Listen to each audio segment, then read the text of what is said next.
Sound on, lighting, hardwire connection. I think we have wheels up. Hello everybody and welcome to the live stream. Fingers crossed I don't mess it up again. Hopefully you can hear me. I can see the mic lights flashing there, which is always a good sign. Not a guarantee, but a good sign. And my furthermost light seems to be working, even though the switch is a bit dodgy. And now I've got even a live connection on my mobile phone to prove that I'm live. So there you go. What more can we want? Great pleasure to be with you all for this live stream on the Wednesday after the Singapore Grand Prix. Too early to call it a US Grand Prix at Austin preview. We'll do that early next week sometime. But yeah, still enough stuff in the air to be thinking about the events of Singapore and what they might mean for the rest of the year, indeed what they might mean in general. Just if you take an overall global view of where various drivers are in various teams and relationships and atmospheres within those teams, that race had quite a lot going for it, I think. Nice pictures George Russell put out on Instagram after the morning after, the trophy, the breakfast, the towel around the waist, presumably the sauna or something like that. Congrats again to George, really deserved win. And been thinking about it actually. Been thinking about how Mercedes just sort of suddenly got it together. I know they've been very quick in other places, Canada, good example, but as George said after the race, you know, of all the circuits where they thought they weren't going to go very well, Singapore was, you know, quite near the top of the list. And I've got a theory. It's probably as, you know, individual as my opinion about Max's choice of soft tires, but I'm going to put it out there anyway. And it is the following. And this is by no means in any way meant to be disrespectful towards Pirelli, but as I've explained many times, after all these years as a monopoly tire supplier, there is only sufficient onus on Pirelli to do a deep dive on technology, if you like, that is sufficient to pacify sufficient to fulfill their obligations to Formula One, which are tires that are safe. I think that's probably the most important thing of all, and they've done a brilliant job there. And tires that shake up what can be a boring race by falling off the cliff at a certain point, not being capable of doing more than, you know, a third of the race. And sometimes we have 2 stops, sometimes we have 3 stop strategies, sometimes we only have 1 stop strategy, as we saw in Singapore. But they're the 2 main things that Pirelli have to cope with. And the staying safe business means keeping abreast of all the upgrades on the car, the changes in the regulations, the engines, the chassis, aero, everything. And it's a big, big, big, big job. But if you compare the technical feedback to the teams from the tire company with, say, that of the Bridgestone era, the Michelin era, there's much less technology coming or data coming back to the teams. In other words, there's actually less understanding of how from lap to lap, corner to corner, session to session, day to day, the teams can actually get the best from the tires. There's still quite a lot of black art in that. And I think when George is saying how surprised they were and how well they went in Singapore, I think what he's really saying is, for some reason, the car and the tires were just totally hooked up from Saturday onwards, maybe not even on Friday. And they don't know why, but they're quite happy to take the results, quite obviously. And to me, this comes under the heading of black art. And I said at the start of the year, thinking more about the aero development of the cars, not so much about tires, I said that I thought this year, with everybody sort of up against the wall of what is achievable with these current regulations, you'll see more and more teams getting pretty near the maximum. Some of the lesser teams will be there periodically, but not on a regular basis. But teams like McLaren, Red Bull, Mercedes would be there consistently. Well, I was a bit wrong about Red Bull and Mercedes, but certainly it wasn't difficult to predict McLaren would do that. Anyway, the point I'm getting at now is I think there's another factor in there as well, to the background of what I've just been saying about Pirelli. And that is that on circuits, and this is where I say it's probably just me, lone voice, thinking this, lone brain, grey cells, little grey cells, trying to use them. On circuits where aero efficiency isn't as important as it is on others, in other words, mechanical grip circuits, can I say that, Frank Durney? He always said there was no such thing as mechanical grip, but I think you know what I mean by that. There's more chance that this black magic tire thing of a team or a couple of teams getting it absolutely right will come to play than on circuits that reward more more of a reward for aero efficiency. And I think that's what we saw in Singapore. It's easy just then to write it off and say, oh, well, yeah, they'd magically got into the groove into the sweet spot with the Pirellis. But I think that's what is actually happening. I think that when aero efficiency, and there's no way a Mercedes is as aerodynamically efficient as a McLaren, even now, but when aero efficiency isn't as important, one team is going to get it right. And I think Red Bull were pretty near Mercedes, as I said in my videos after the race, and indeed after qualifying. And I think from a time management and getting the tyres to last the distance point of view, I think Red Bull were right there with Mercedes. And McLaren maybe didn't have quite as good a temperature window for their tyres as they normally have. I don't think that's, I think that's a big maybe, because I think actually the McLaren was a very quick car all weekend. They just didn't get the best from it. The drivers didn't get the best from it. So that, I just wanted to say that, I think there's that, when you see these real abnormalities coming in, probably it's more to do with the Pirelli thing than anything else, and just not really understanding the tyres and doing what you can to get them in the window that you think is going to work, and suddenly you hit nirvana, as George and Mercedes did, and Antonelli for that matter. So that was that. Anyway, my feelings about how Red Bull, having got to that point, then blew it by putting him onto the red soft tyre for the race. That's my opinion, and I'm going to stand by it. And then no doubt there will be some questions about that, I suspect. Anyway, let's move on now to your comments and questions, which I'm sure are going to be a lot more apposite and probably a lot more intelligent than mine. But the first one is from Sarosh Soman. I'll just bring up the box. Where are we? That's a good one. Got rid of the banner now. Sorry about that. What's going on here? Browser. Here we go. There we go. And the banner is where? There we go. Everything's back to normal now. Good. I knew there'd be one wrinkle. If that's what it is, I'll take it. Peter, Russell's pole lap felt that he likes to drive with the car loaded so that he can get a good feel and go for it. Looked fantastic, but then I'm scratching my head as to how his tyres aren't going off. Well, in that sense, it was fantastic in the true sense of the word, almost beyond reality, because it's not the first time we've seen this with George, and I have actually mentioned this a few times. He's very, very good at tyre management. It showed up in certainly showed up in Formula 2, GP2 when he was with ART, and he would consistently appear to drive the car a lot harder than his teammates. I think it was Jack Aitken, wasn't it? And yet his tyres would last 3 or 4 laps before he'd have to come in. It's incredible, and nobody even today really understands it. Maybe even George doesn't. But what I would say about George is that, and I mentioned on Saturday and Sunday, a similarity to the way Ayrton drove, and a lot of it is straight lines, but beautifully seamless joins from one straight line to another, if you see what I mean. And I think that is an indication, and it's very difficult to see it to the eye, that I think even though he's driving with quite wide entries and he's braking quite late, George is very, very good at making sure he's got a feel for all 4 tyres on the road. He can feel the road through all 4, as distinct from Liam Lawson, who's feeling it through the loaded rear, or Carlos Sainz for that matter, really, not quite as much. Any sort of Yuki Tsunoda, any sort of fairly oversteery, wide entry driver is only really feeling the car on the rear, whereas George, I think, is feeling it through all 4 tyres, which is what Max does as well, what Lewis does, what Charles does. And I think that's the reason he has very good time management in general. He's very good at keeping this car square and even, and that's a huge, huge advantage when it comes to managing your tyres. What you don't want with the tyres is one corner going off abnormally compared with the other 3, or the fronts compared with the rears, or whatever.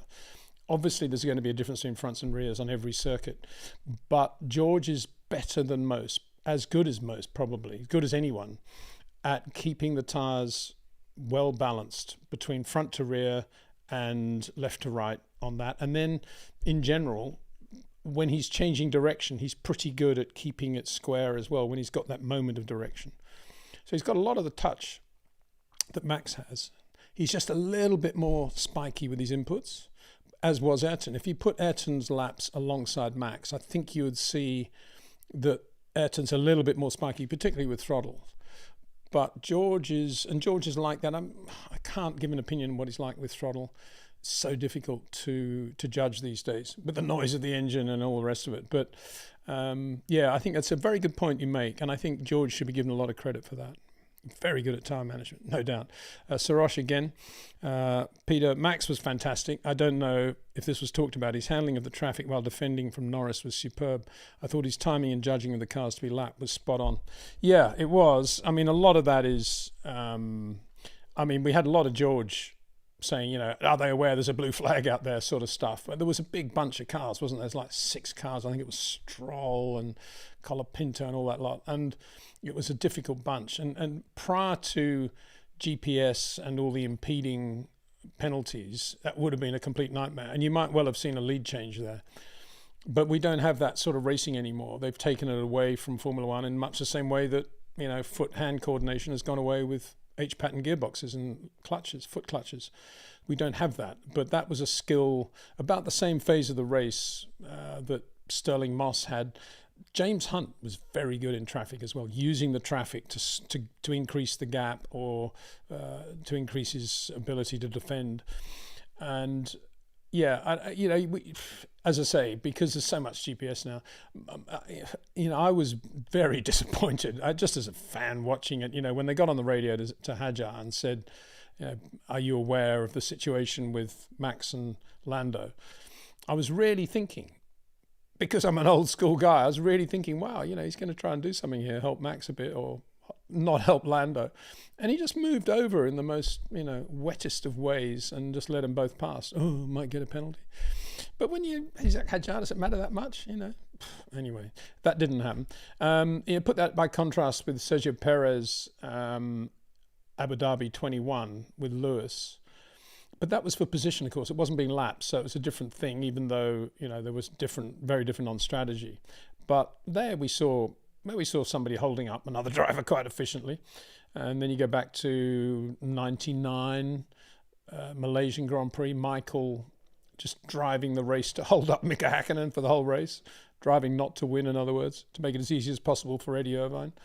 You know, but anyway, I'm getting sidetracked a bit. Yeah, I mean, the traffic with Max was very good in the traffic. There's no doubt about that. And he is very good. And that's why, you know, when he backed out of his qualifying lap, in just going into the second last corner, the chicane, it was because, you know, he could just feel immediately that his entry to that corner is gone, because Lando was exactly where he needed to be at exactly that moment. Bang, gone. So he just bailed out of the lap.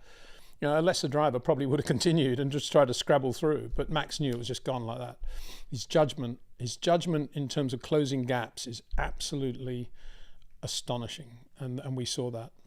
And you're not the first person, Sarosh, to email me comment about Max's drive in Singapore and how underrated it was, because it's not often you see drives like that under pressure, pure defense on a car with newer tires, and Max just maximizing everything he had on the car. Brilliant. His concentration level, just astounding, really, in that heat. Another one from Sarosh. Wow, you've got first 3 or 4 grid positions here, I think. 3 or 4 grid rows, actually, Sarosh. Peter, Russell. Quite sure what we mean here. Russell, LC versus Verstappen, Leclerc, SC. LC. The body roll would be higher with Russell since he wants to feel the car through the tyres. So how is that Max Leclerc can get a good feel while keeping the car flatter? Well, I know body roll, it's not a question of body roll. It's not a question of pitch front to rear. It's a question of the driver feeling the surface of the road. And you can do that on a rock solid car with 0 suspension. There's always going to be a difference between a driver who can feel the surface of the road and keep all 4 tyres as flat as they can be kept, and a driver who just sort of goes from bump to bump to bump. And that's all to do with feeling through the forearms, through the spine, through the hips, through the small of the back, through the hands, through the steering wheel. All those senses are different from driver to driver. And some drivers have it and some don't, basically. And some drivers have this innate feel, just to feel the 4 corners of the car on the road. Mario Andretti was another, exactly the same. People used to give Mario a hard time for saying, it's a bit like sort of Nigel was getting out of the car and limping because he'd hurt his leg or his foot or his elbow, whatever it was. With Mario, it was always, the steering wheel's, quarter of a spline off, because he was the point, and he was right. He could feel slight stagger. In other words, if one of the Goodyear tires was slightly bigger than another, he could feel it immediately, whereas other drivers couldn't. We're talking just tiny differences. In the days when there was a difference in circumference between the tires. Pirelli very good now in terms of uniformity, I think. I think that's the case. You don't need many drivers complaining about it anyway, and that's it. Some drivers have that, so it's not a question of roll, it's not a question of anything else, it's just a question of feeling the car. And George, as I said in my opening monologue, if I can call it that, George has that ability to feel all 4 tires on the road in the same way Max does. He doesn't then drive the same way as Max or Charles or Lewis. He drives the same way as Carlos Sainz, but with less emphasis on the rear of the car. He's got wider turns, wider entries, and he's more into braking in a straight line and braking really late, whereas Max isn't into braking late per se. He's into extending the straight, as distinct from having to hit the brakes as late as possible. And that's a logical thing, actually, if you think about it. And Max has that lovely big sweet spot going in. And that's why it broke my heart to see him on the soft tyres, because for me, Max was never going to win that race in the first 5. He wasn't even going to win it in the first stint. For me, Max was always going to win that race on hard tyres over the last 30 laps. That's how I thought he was going to win that race. Just if some variables came into play, if maybe the grip level on the Mercedes on the hards wasn't quite as good as the mediums, Max was going to get him, but Max is going to push him into maybe running wide a little bit out of 3, something like that. That's what I was thinking, which is why, it broke my heart when I saw him on the softs, because I knew then everything was down to that first sprint down to the first corner. And the odds of Max getting the lead there, or even keeping the lead if he got it, was so small, I couldn't even understand what they were thinking. Anyway, another one from Sarosh, still more after that. Peter, Leclerc had to do lift and coast pretty much the entire race, which makes his defence from Antonelli impressive. Hearing his radio messages, he sounded dejected, and you get a feel that he's right. Yeah, I mean, he wasn't the only driver having to lift and coast, of course, and there was a lot of that at Ferrari and a lot of that at other teams too. We get it at every Grand Prix. And so, Leclerc drove well as he could drive within the confines of that sort of window of Singapore or Ferrari. But I think there's an interesting trend here, and I touched upon it with Cameron on Monday. And it's a bit like my theory about how Pirelli's black art, understanding the black art of Pirelli's becomes more important, the effect of the black art of the Pirellis becomes more important on mechanical grip circuits than it does on others. Singapore, good example. And it's a bit like this, but what I'm getting around to saying in a fairly convoluted way is that it's interesting, isn't it, that they've put a lot of effort now into making the Ferrari a car that Lewis is more comfortable to drive, finds more comfortable to drive. And Lewis said that, it was interesting after the race. I mean, we got Charles' comments after the race saying, well, the car was terrible. It was a terrible weekend.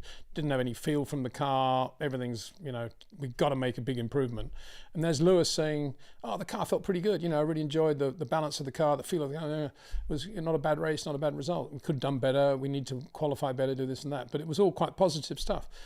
And it kind of underlines what I was saying to Cameron, that ever since they've made the car a little bit easier for Lewis to drive, more comfortable for Lewis to drive, more towards the way he wants to drive it, it's actually a slower car now, it appears. Charles can't get anything out of it. They sort of dumbed down the sharp edges of the car, and it's become a more drivable car, but it's not a very quick car.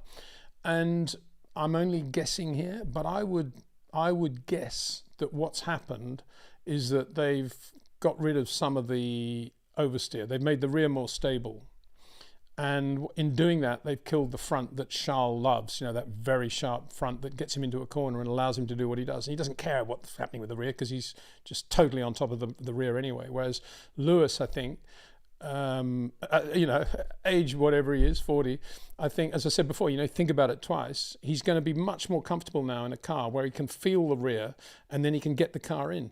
And that's fine, but it ain't as quick as a car which you can drive on the front end.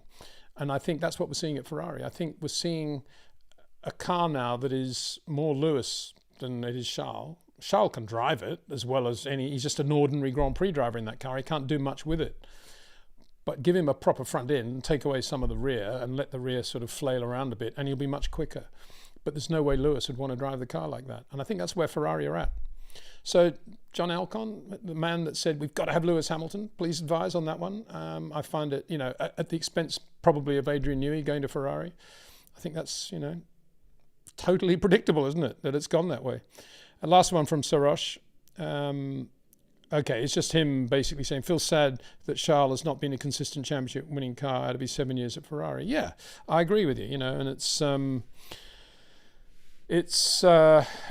old pattern, isn't it? I mean, Vettel goes there and he won, 14 races, didn't win a championship on the back of 4 championships at Red Bull.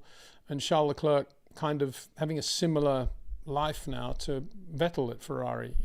It's looking quite good, then it comes away. And Michael got it right because he had all his people with him, and he had the perspicacity to know who his people were anyway, and to have the right people. It's no good being dictatorial. So I want this race engineer, that chief mechanic, that logistics guy, whatever it is, and they're all not up to the job. But in Michael's case, everybody he chose was 100% there, and so he had a great team around him. Whether it be Jean Todt, Ross Brawn, Nigel Stepney, and so it went on. And between them, they engineered that situation where they basically were on Bridgestones exclusively. So bang, there's your 5 world championships in a row, or 4, whatever it was. And so that's not happening with Charles. I mean, he's not in that situation. He's in a completely different career path.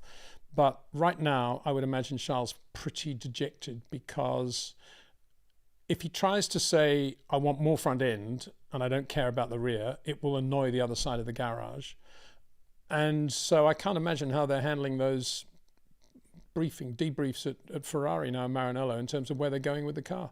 I suppose they just think glibly, oh, well, Austin will be a much better circuit for us, nice long straight, we can do this and do that, it'll be much more simple, let's see what happens there. And they won't make any changes, basically, is what will happen, I think. Just go around in circles, in other words. It's a great shame. I agree with you. I'd love to see Charles in a proper team. I say proper team. Ferrari's a great team, massive heritage, but it's a different team now, even to very much from the Michael era. And it's kind of strange, isn't it? Because John Alcon, who's obviously had a major impact on the team this year in his selection of, and I guess telling Freddie to take Lewis,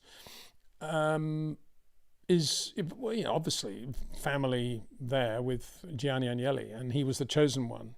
And yet, if you think back to Gianni Agnelli and the way he interfaced with Ferrari when he basically owned it through Fiat, he was very low profile. He didn't get involved in stuff like that. He got involved at the right level, the right way, but he was quite a humble, low ego guy. Very cool. I mean, who else wears their watch on the outside of their shirt sleeve cuff? But Gianni would do that. A very Italian, classy guy, but not an egotistical Formula One, got to be in front of the cameras guy, or on the radio guy. And you would imagine that the people that inherit his legacy would try to behave the same way. I don't remember a time when Agnelli said, no, we got to have this driver. I don't want anybody else, this driver. But that's kind of where Ferrari are now. And quite obviously, John Alcon's background in Formula One is not the same as that of people who've lived and worked and loved the sport for a long time. So I think that's another reason we're seeing that. It's a shame. It's a great shame, because Charles is a fabulous racing driver. They should never have got rid of Carlos Sainz, and they should have got somebody like Adrian Newey to spark up the whole technical side of the team. It'd be a much better team now, and for sure they would have won Grand Prix by now this year. Okay, Sujith. Hey Peter, greetings from India. Indian driver Ari Bansal won the GB4 Championship last weekend in Donington. Title decider, was fun to watch. 15-year-old is seriously quick. Well, very good. Thank you, Sujith. We will watch Ari from now on. Very good. Competitive championship. He won it at Donington. And yeah, a great shame we don't have an Indian Grand Prix. We should have an Indian Grand Prix. I'm always banging on about how countries like India, South Africa, Argentina, you could even argue Colombia should be on the championship trail, and they're not. And I'd love to see India back, and I'll pay a lot of attention to Ari now, and we'll give him a good, as much support as we can give him. Thank you very much for that. Another one from Sujith. Context to what Max has done at the Nürburgring. You've told us how Formula One has sucked the money out of motorsport. Here we have a great world champion giving back to motorsport.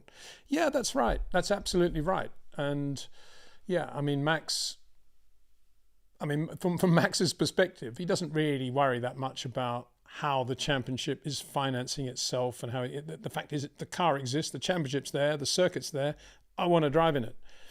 But you got to say, five other Formula One drivers also did that race with similar cars, then it would have been even more interesting, would it not?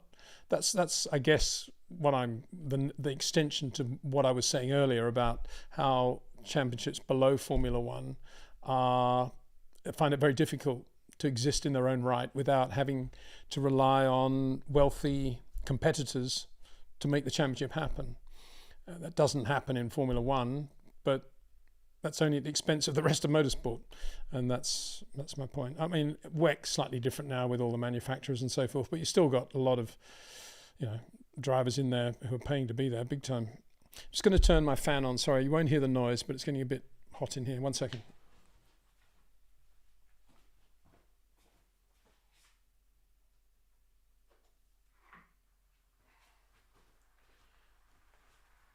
I say you won't hear the noise, wishful thinking. You probably can, but hopefully it's not intrusive in any way. Sujith again continued showing there's more to motorsport just in Formula One, and that Ferrari is his. And that Ferrari is his. It runs the SRO Sprint Cup, and he has an Aston Martin Vantage GT3 that runs in the SRO Endurance Cup. Well, that's great, isn't it? He probably bought them too, knowing Max. Yeah, good on him. Very good. Yeah. Well, again, I was thinking between now and Austin, what is everybody doing? Well, Max, if he's not driving either of those two cars somewhere quite quickly, he's probably in his kart somewhere doing something like that. Whereas everybody else is, I don't know what they're doing. Monte Carlo or bust, probably. Aaron Lee. Peter, have you ever watched any W Series or Formula One Academy drivers closely? Any interesting driving styles? Would you expect much short corner among female drivers considering the lower physicality? Oh, definitely short corners, totally obtainable by any talented driver, male or female. No, that doesn't make any difference at all. And I mean, Tatiana Calderon definitely has a feel for short corners. She drives very well, and she's quick.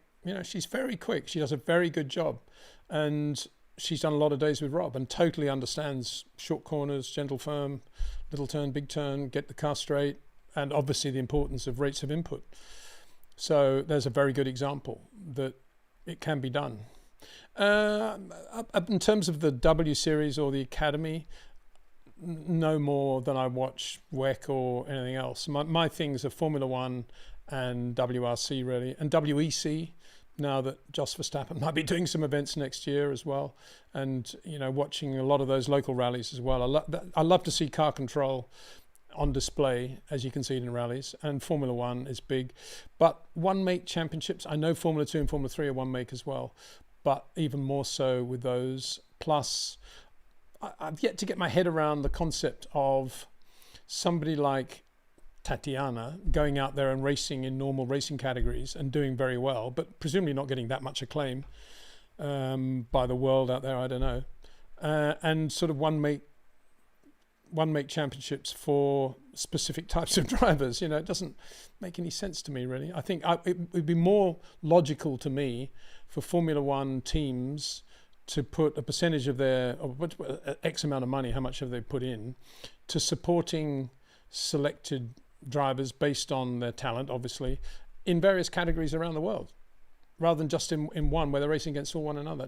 I don't really get that. I would much rather see them, some in sports cars, some in F2, F3, doing it that way, and having it racing against guys in a proper series, if that makes sense.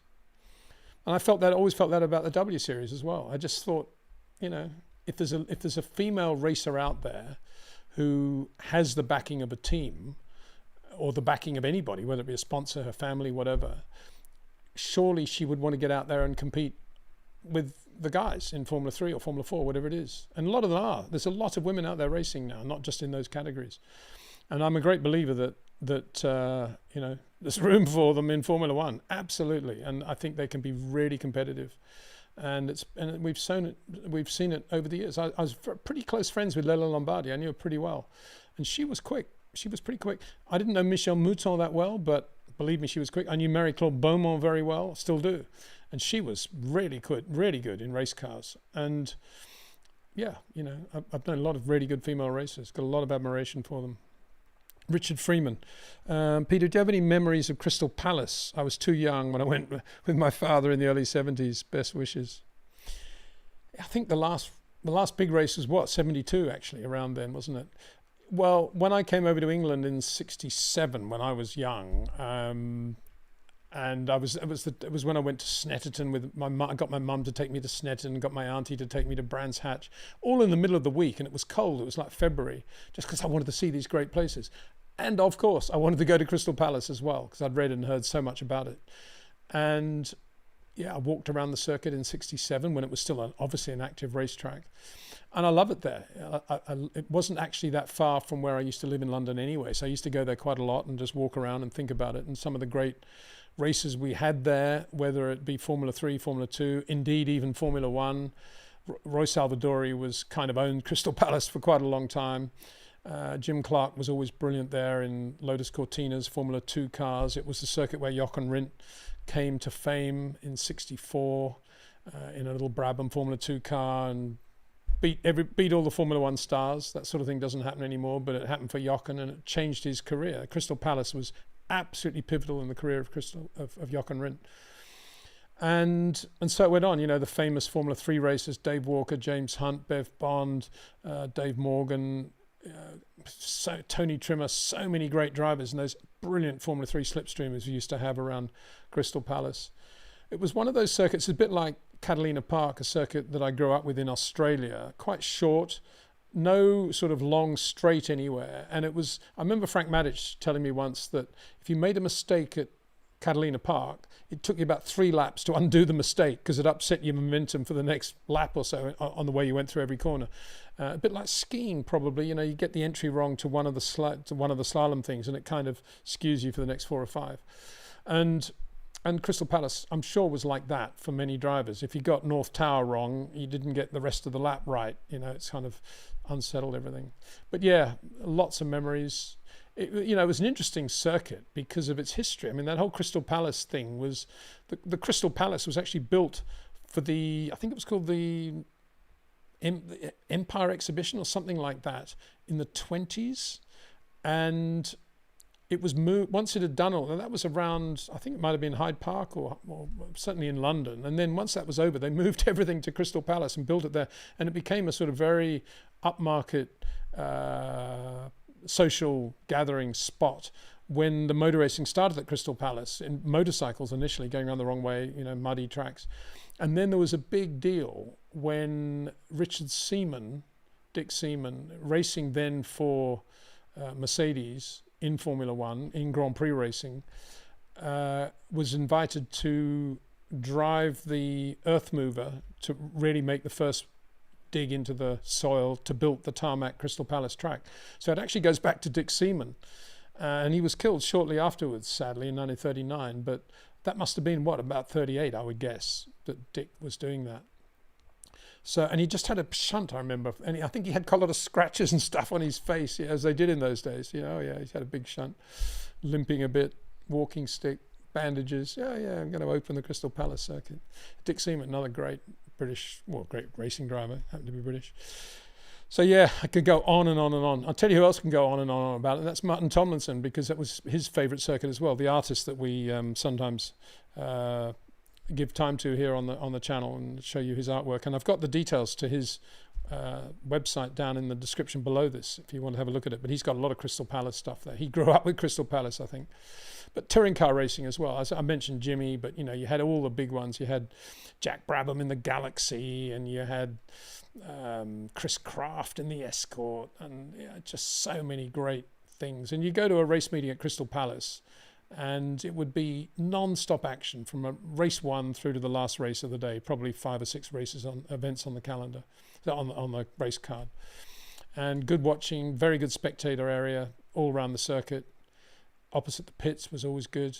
And they're coming out of a fast right-hander just before the pits. So there are quite a lot of shunts at that point as well. So yeah, anyway, thanks for that. Go on and on and on about it.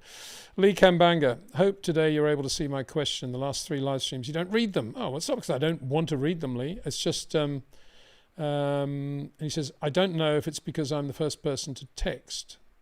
Oh, okay. Well, anyway, I'm reading this. I can't see another question from you at the moment, Lee. I just go down in chronological order through the YouTube chat box.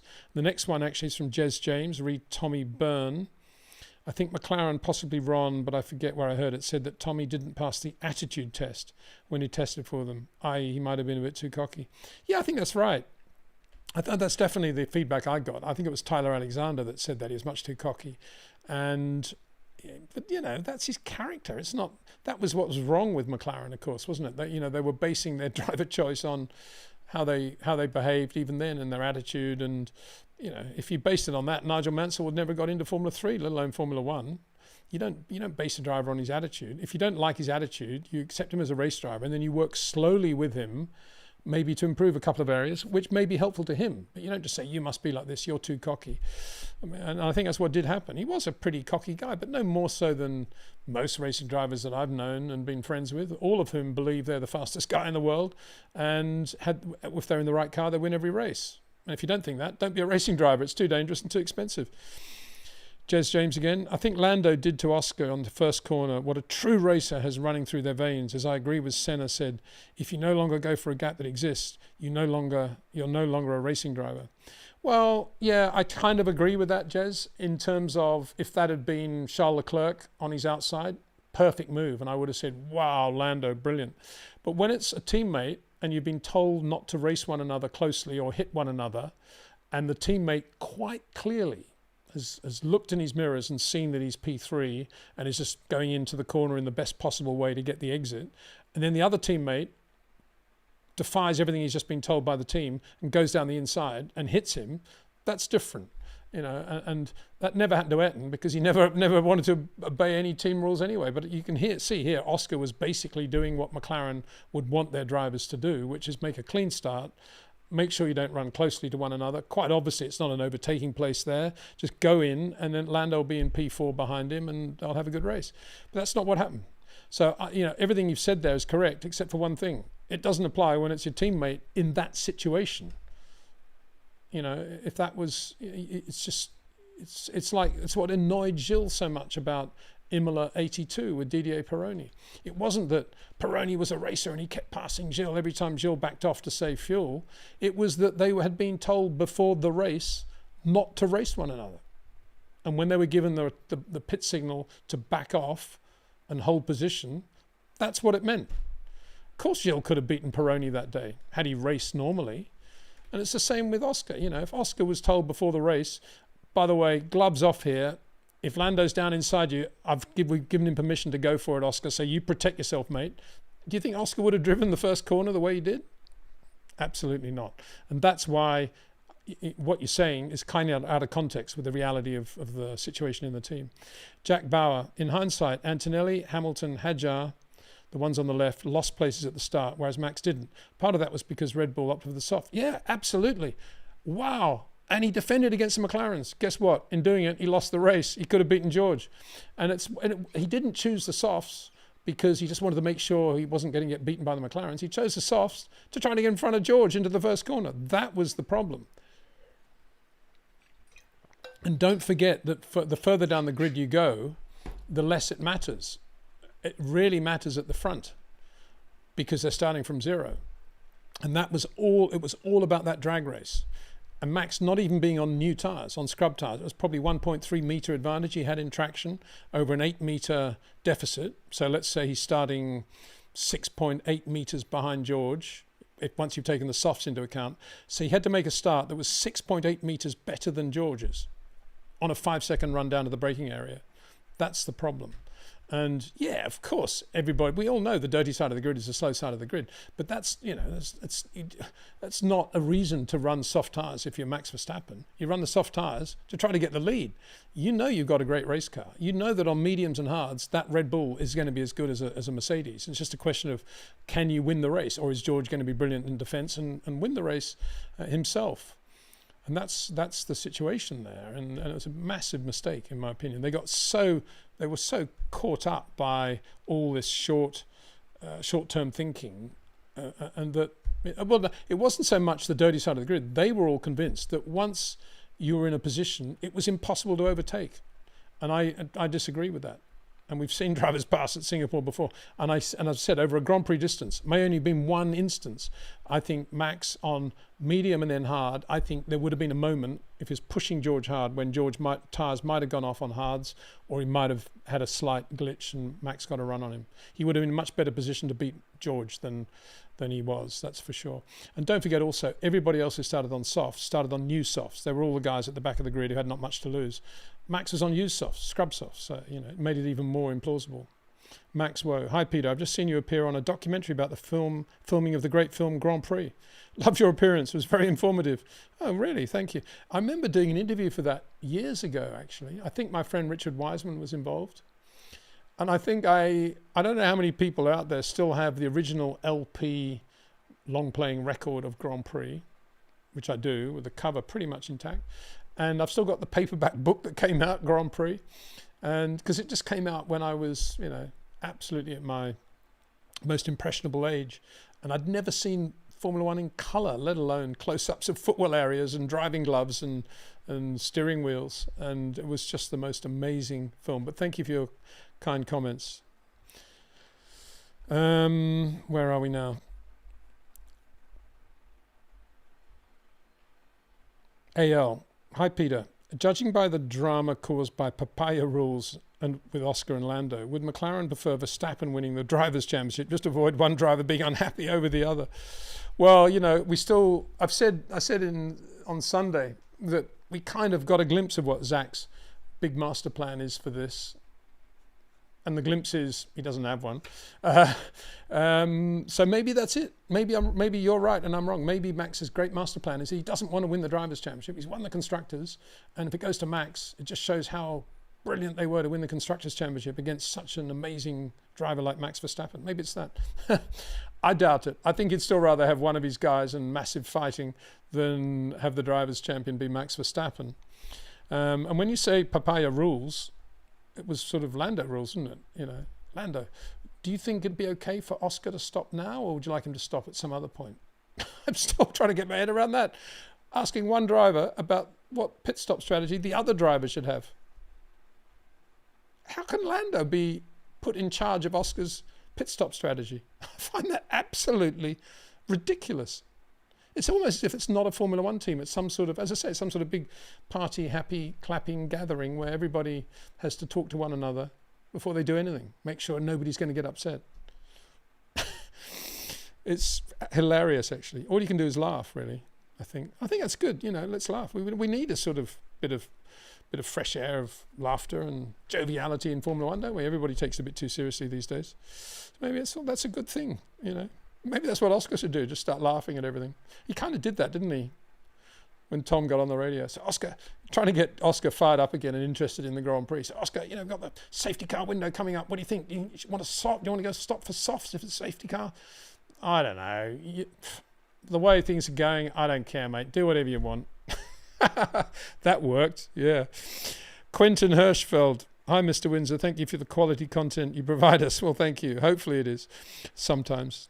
Occasionally. 2 questions. What's your thoughts on Sainz's performance in Singapore, and what do you think of T. Nuvolari? Well, as I said, one of the most... he was driver of the day for me, Carlos Sainz, in Singapore. I thought he was absolutely brilliant. I don't know how many cars he passed on the road and how many were strategy passes. I haven't done enough homework on that because we never really saw much of it on the feeds, did we? I wasn't on board either. But I bet he did pass a car or two. Red Bull, please note. And yeah, P10 in the points from the back of the grid with suddenly a legal rear wing. which must have hurt the car's performance enormously. Not at all.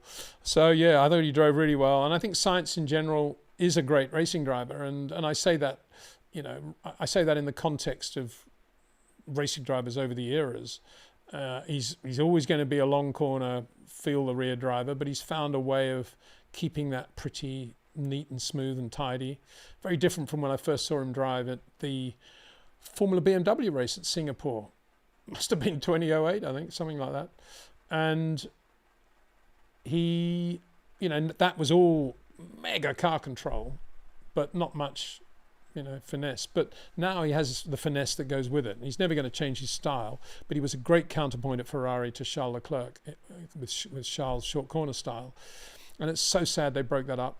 He's had a really bad run at Williams in many ways, all the things that have gone wrong with the car over various races and strategy and so forth. But he's started to get some good results again, and that's really good to see. And I got a lot of time for him. I just love to see him in a proper team again, you know, a race-winning team. Love to see him at, well, I'd love to see him at Red Bull. He belongs at Red Bull now alongside Max, in my opinion. Yeah, you could say Hajar's earned that drive as well, and he has. But I think Sainz would do a very good job alongside him. And if not, you know, he should be in a Ferrari, really, alongside Charles. I thought he drove very well. T. Nuvolari, yeah, well, one of my heroes. One of my favourite pictures, actually, we found for the Formula One exhibition was of Nuvolari after the 39 Donington race, which he won for Auto Union. He's walking into what would appear to be sort of winner's circle. I'm sure it wasn't. It was just like the paddock area, but he's got a whole bunch of people behind. They're all wearing these sort of thin man type Macintoshes with cameras. They've all got their trilby hats, and they're all following Nuvolari, the British press. And he's wearing his yellow Nuvolari top with, you know, first guy to have proper branding, TN.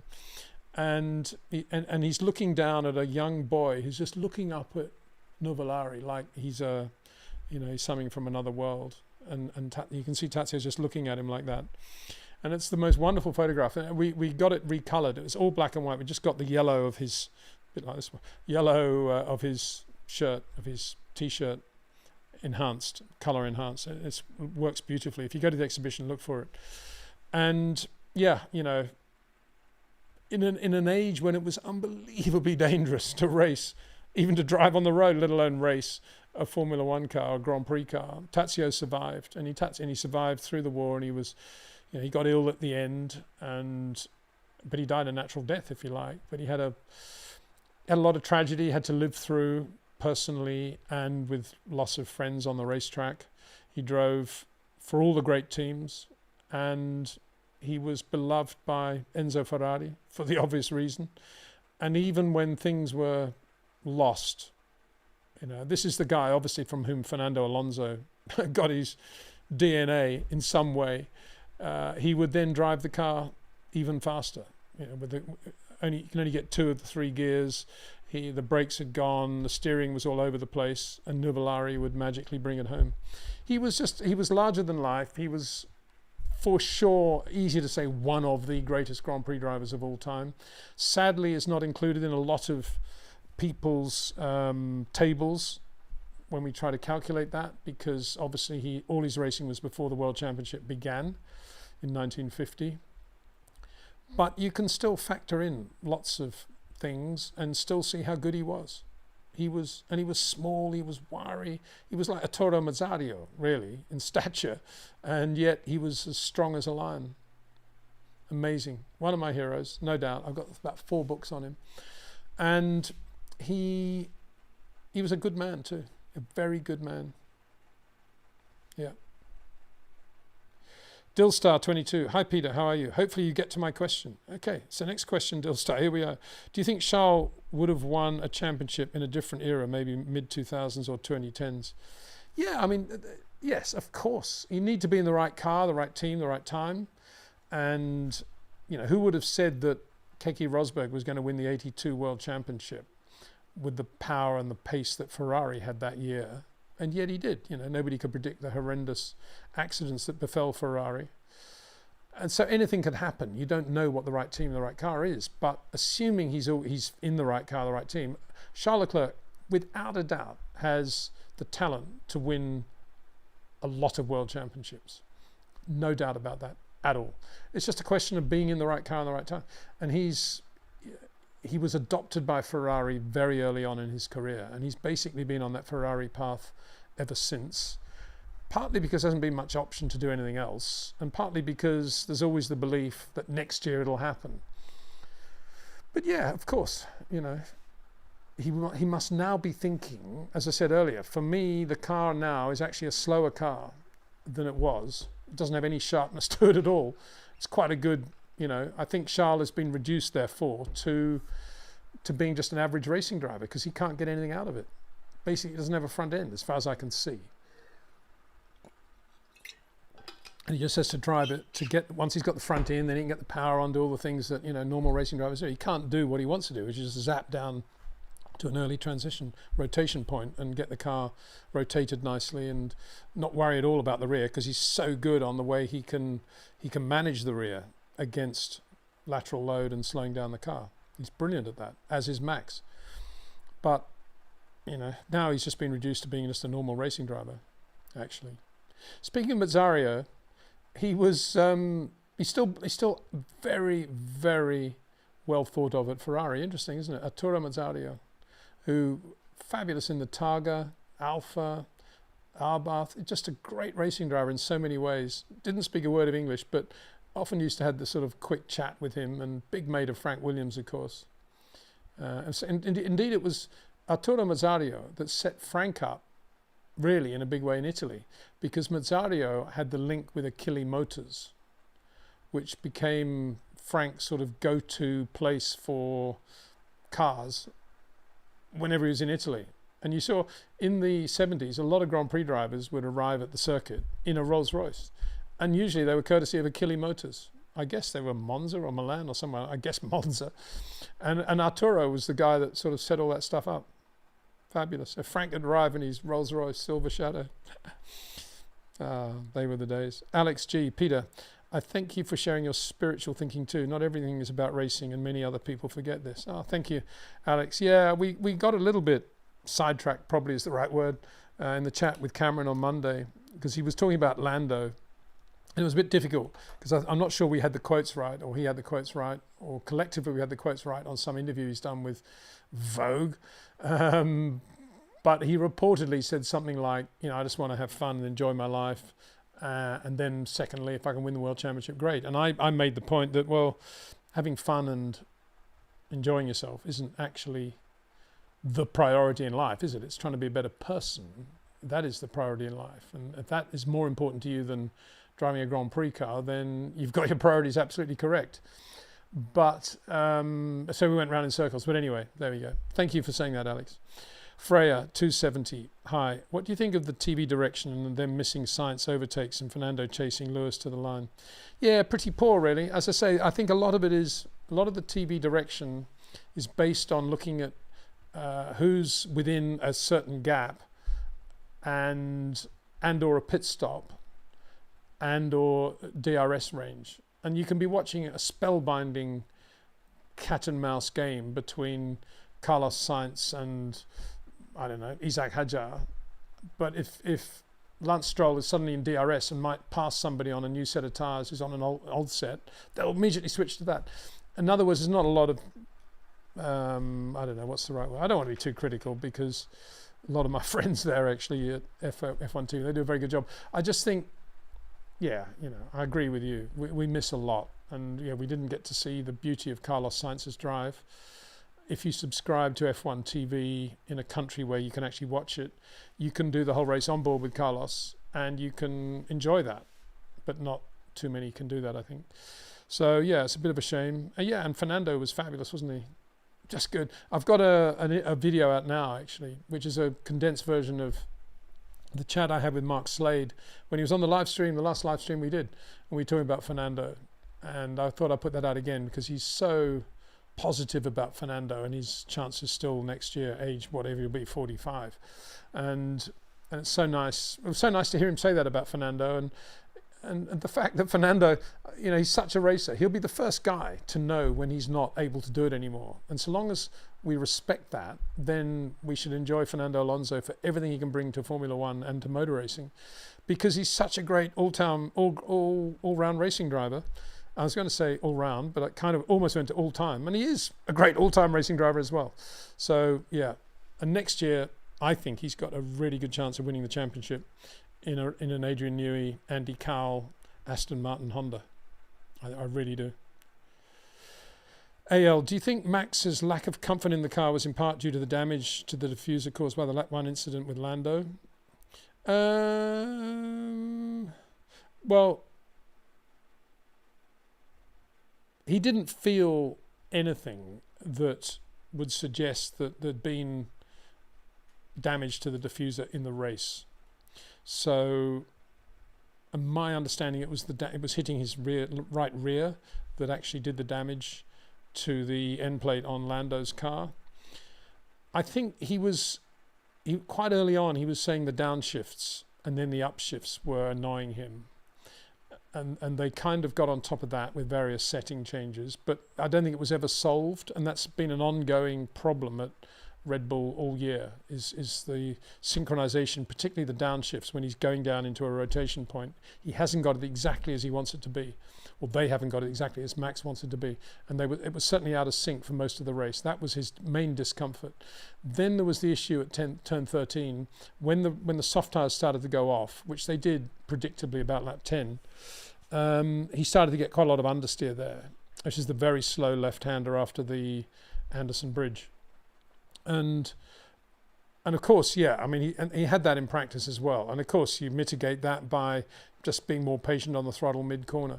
But he wanted to have something to give him more turn-in, and they gave him 4 or 5 setting changes, none of which seemed to work. And in the middle of one of those, he then had, one of them involved brake bias, and then he had a big moment at turn 14 when he locked up and went straight on and kept going, but he lost like 4 seconds, I think, to George at that point.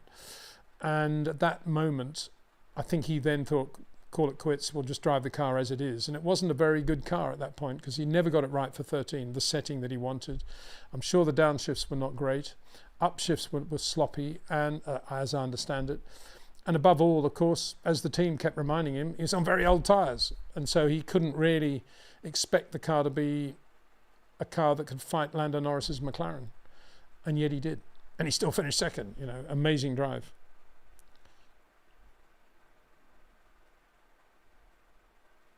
It's incredible, isn't it, that Lando can go in, touch wheels with Oscar to the point where Oscar also almost hits the wall on the outside, and then hits Max at the back, damages his front wing end plate on the first corner with the whole field behind him, and there's no mention, oh, no problem, first corner incident. Imagine if Oscar had hit the wall and had a shunt and 9 cars had been eliminated, would it have been a different reaction from the stewards about Lando, I wonder? Bearing in mind that would have been triggered effectively by Lando. Well, they took no action in Hungary, did they, when Oscar came down, steaming down the inside? So, I guess not.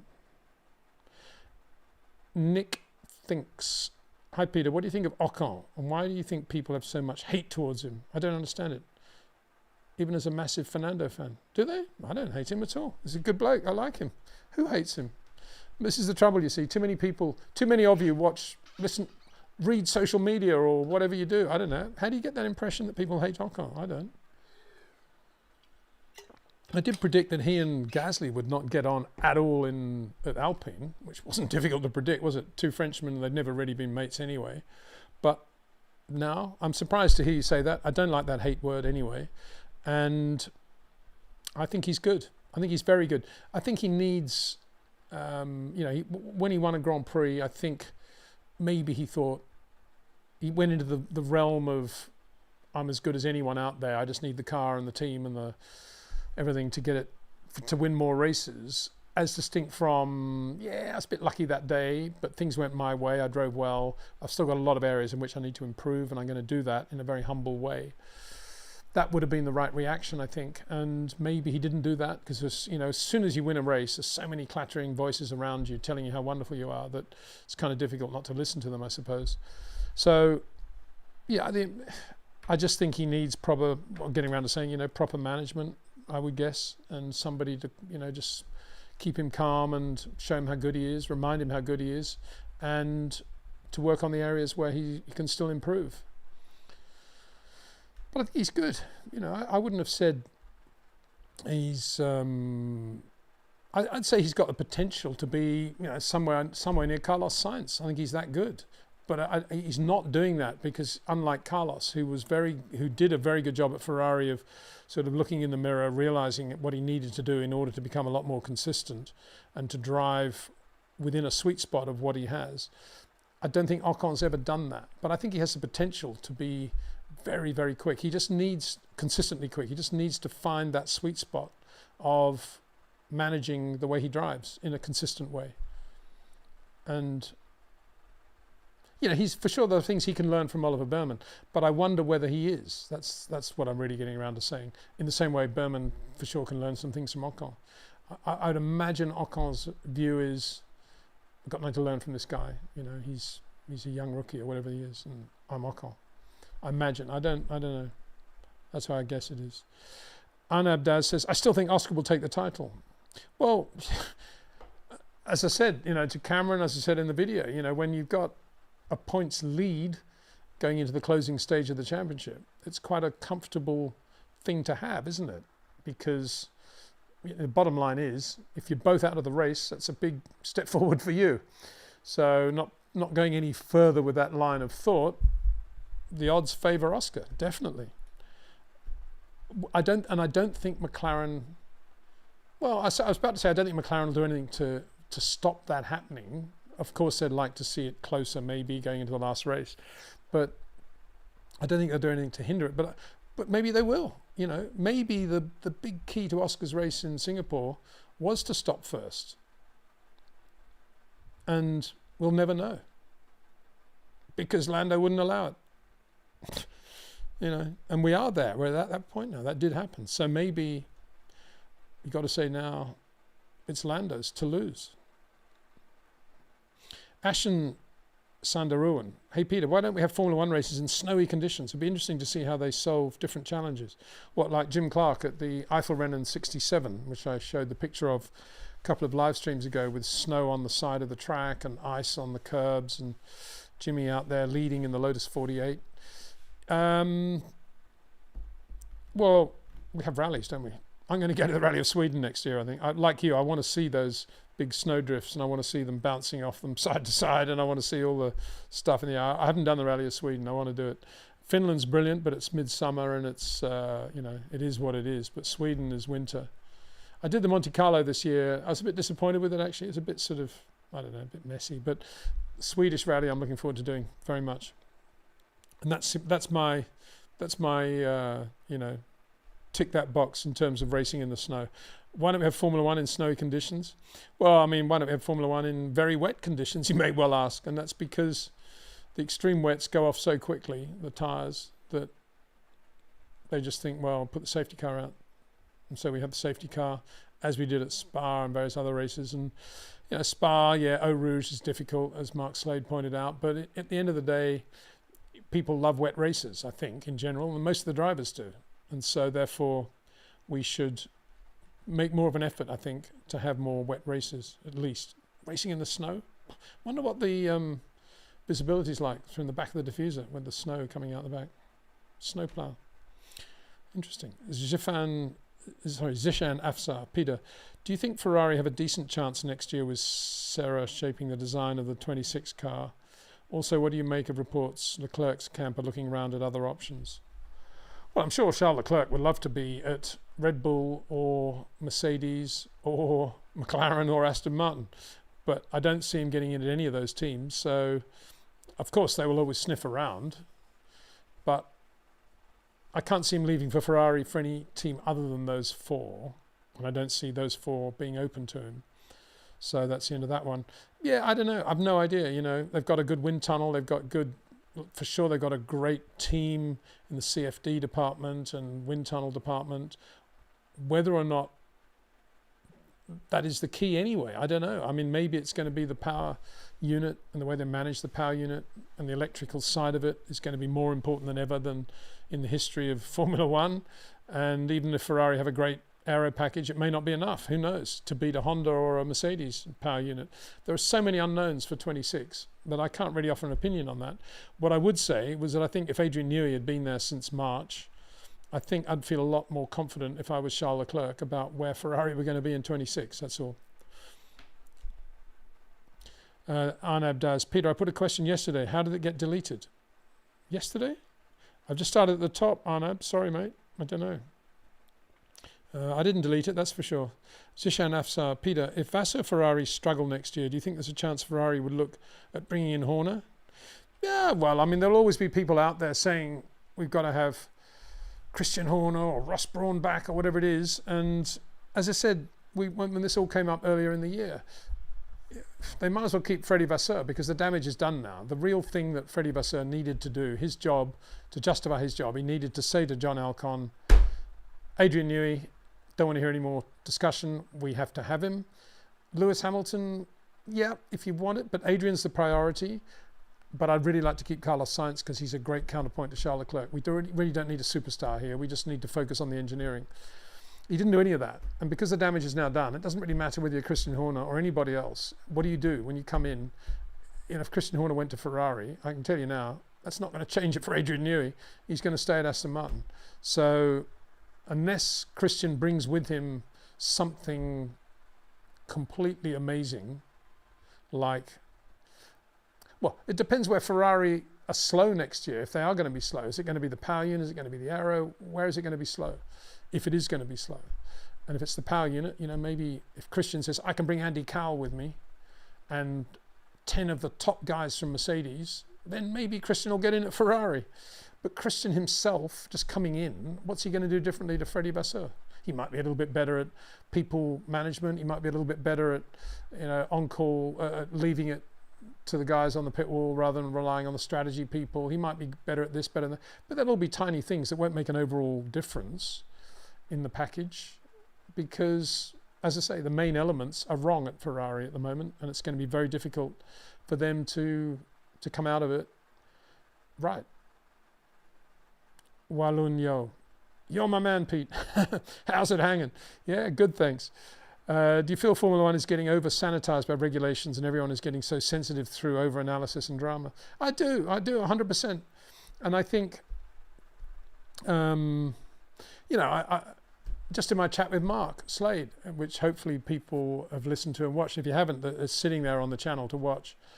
You know, I made the point, if we got away with that stupid rule that the lap drivers were going to be allowed to unlap themselves behind the safety car before the safety car goes in, if we got rid of that rule, would there be any reason not to have just virtual safety cars all the time, not have a safety car at all, assuming we don't need the money that comes from Mercedes or Aston Martin?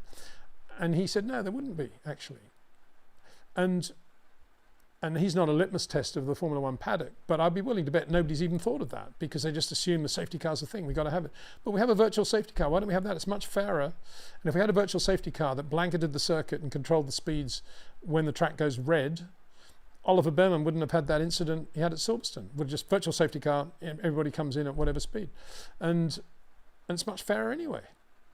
And you wouldn't have all that drama you had with Piastri at Silverstone. Much better system. We have it, but we don't use it because there's so much money coming from Aston and Mercedes to have the safety car, the great safety car that wallows around these ridiculous SUVs. And and so, yeah, and there's that. And then there's also the business of, okay, it's kind of jeopardy and it's kind of a gamble if you think it's going to be wet or dry on Sunday. And if you take the wrong gamble, you're going to be blown away, and if you get the right gamble, you could win the race magically by having more or less rear wing. But is that what the fans want? Did all the Dutch people that went across the border to the Belgian Grand Prix, did they all think, oh, well, poor old Max, he opted for more downforce because he thought it was going to be wet, and by the time they started the race it was dry, but it's been a great Grand Prix anyway, we love it, brilliant. Is that what they thought? I think they all thought, what a sham this was, and how ridiculous you can't change the settings on Sunday morning. Isn't that what they all thought? Pretty simple, really. I mean, it's just rear wing. If you've got too much rear wing for the conditions, take it off. So, you know, those simple things could improve Formula One a lot. And I think it is over sanitized because everybody's very precious about protecting all these part ferme things, and to me it's all got out of control. This is not really on topic, but I'm still very, very nervous about active DRS, active aero on the cars, front wing stuff. To me, it's playing with fire. We've had nasty incidents with DRS as it is, and I don't think it's necessary. Just because they've come up with a set of regulations that they think might produce cars that aren't quick enough in a straight line and or easy enough to overtake, then they've come up with this stuff that's very artificial, unnecessary, and in my opinion, to repeat the point, playing with fire. Lou Sequoia, hi Peter. What are the weak and strong sides of Colapinto?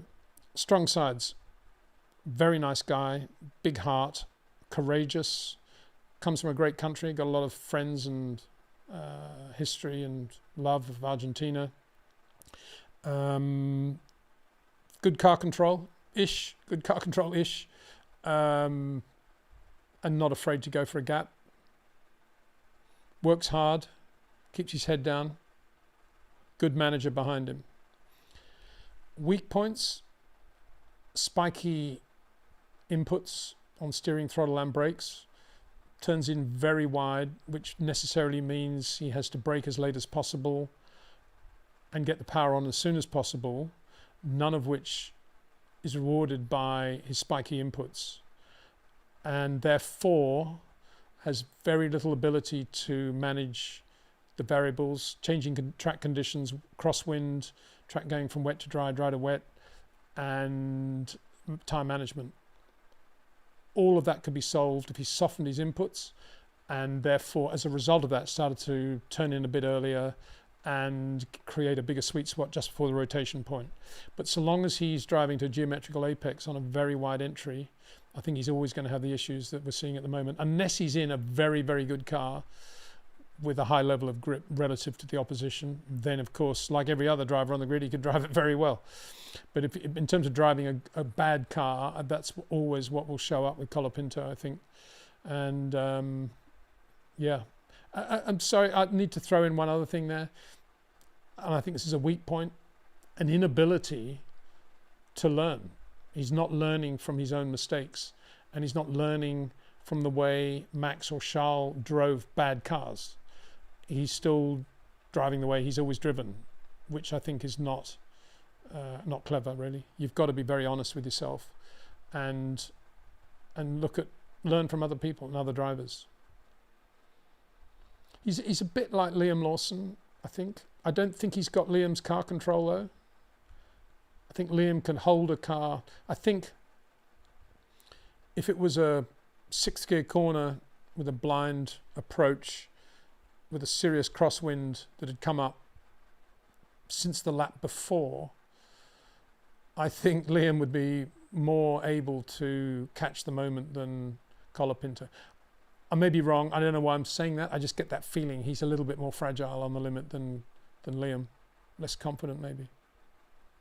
But one thing I would say about Colapinto, it annoys me when I see him being compared with Carlos Reutemann, because you couldn't have two more different drivers of Grand Prix cars, absolute opposite ends of the spectrum.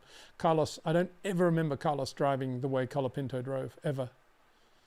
Never. Not in Joe Bonnier's McLaren M7C, not in the Porsche 917, not in the Alfa sports car, not in the Ferrari sports car, certainly not in the Brabham, Lotus or Williams Formula One cars or Ferrari Formula One cars. Walloon says, racing is getting stale, like a parade. Well, you can look at it that way. If you want your racing to be 27 place changings before they reach the checkered flag, don't watch the Singapore Grand Prix, because it's difficult. It's not impossible, but it's difficult to overtake around Singapore. They're big cars, big, wide, heavy cars. And so a lot of the racing is parade-like. But a lot of it is defense as well, as we saw with Max. And if you really watched that race from, say, Max's perspective, it was nail-biting. If you could watch the whole race on board with Max Verstappen, it was absolutely nail-biting. The radio they were giving him, the way he was reacting to that, and the way he was just driving the car. Just beautiful to watch. Sebastian Panisi, Mr. Windsor, love your commentary. Thank you very much. Keep up the good work. I've been watching Formula One since the early 70s, since your sorry, I've been watching Formula One since their early 70s, and I appreciate your insight in reminding people about where Formula One came from. Yeah, interesting you say that, because just before we went live, I was just going through my emails to see if there's anything interesting. And here's another one. What is all this? This is a classic email from F1 Media. I've been around a bit. I've absolutely no idea what they're talking about. Let's see what this is. The heading of the email is, what is it? Can't even see. Carry amongst yourself while I do this. Well, I'm just going to my, here we go. Formula One and comedian, red carpet host and creator of Chicken's Shop Date, Amelia de Moldenberg, are set to launch a 4-part YouTube original series called Passenger Princess, where internet sensation Amelia learns to drive with the help of the ultimate instructors, Formula One drivers. That's all I can say to that. But going back to my previous point, it was a very nice Libraire Motosmania. It's a French motorsport book company. And there's a book coming out in December, which I'm definitely going to order. I better not tell you in case you all order it as well, and none left, but it's unbelievable book. Where is it? Typical. Now I open the thing, and it's not actually opening properly. Why is that? Anyway, I won't waste your time. It's a book on the 1972 Formula One season. Jean-Yves Manuzzarini. Jean-Yves, journalist, wrote for L'Equipe. Manuzzarini, one of the greatest of all photographers. He worked for DPPI. And it's all their pictures, all his pictures and words from 72, which was my first year in Formula One. And I just can't wait to get it.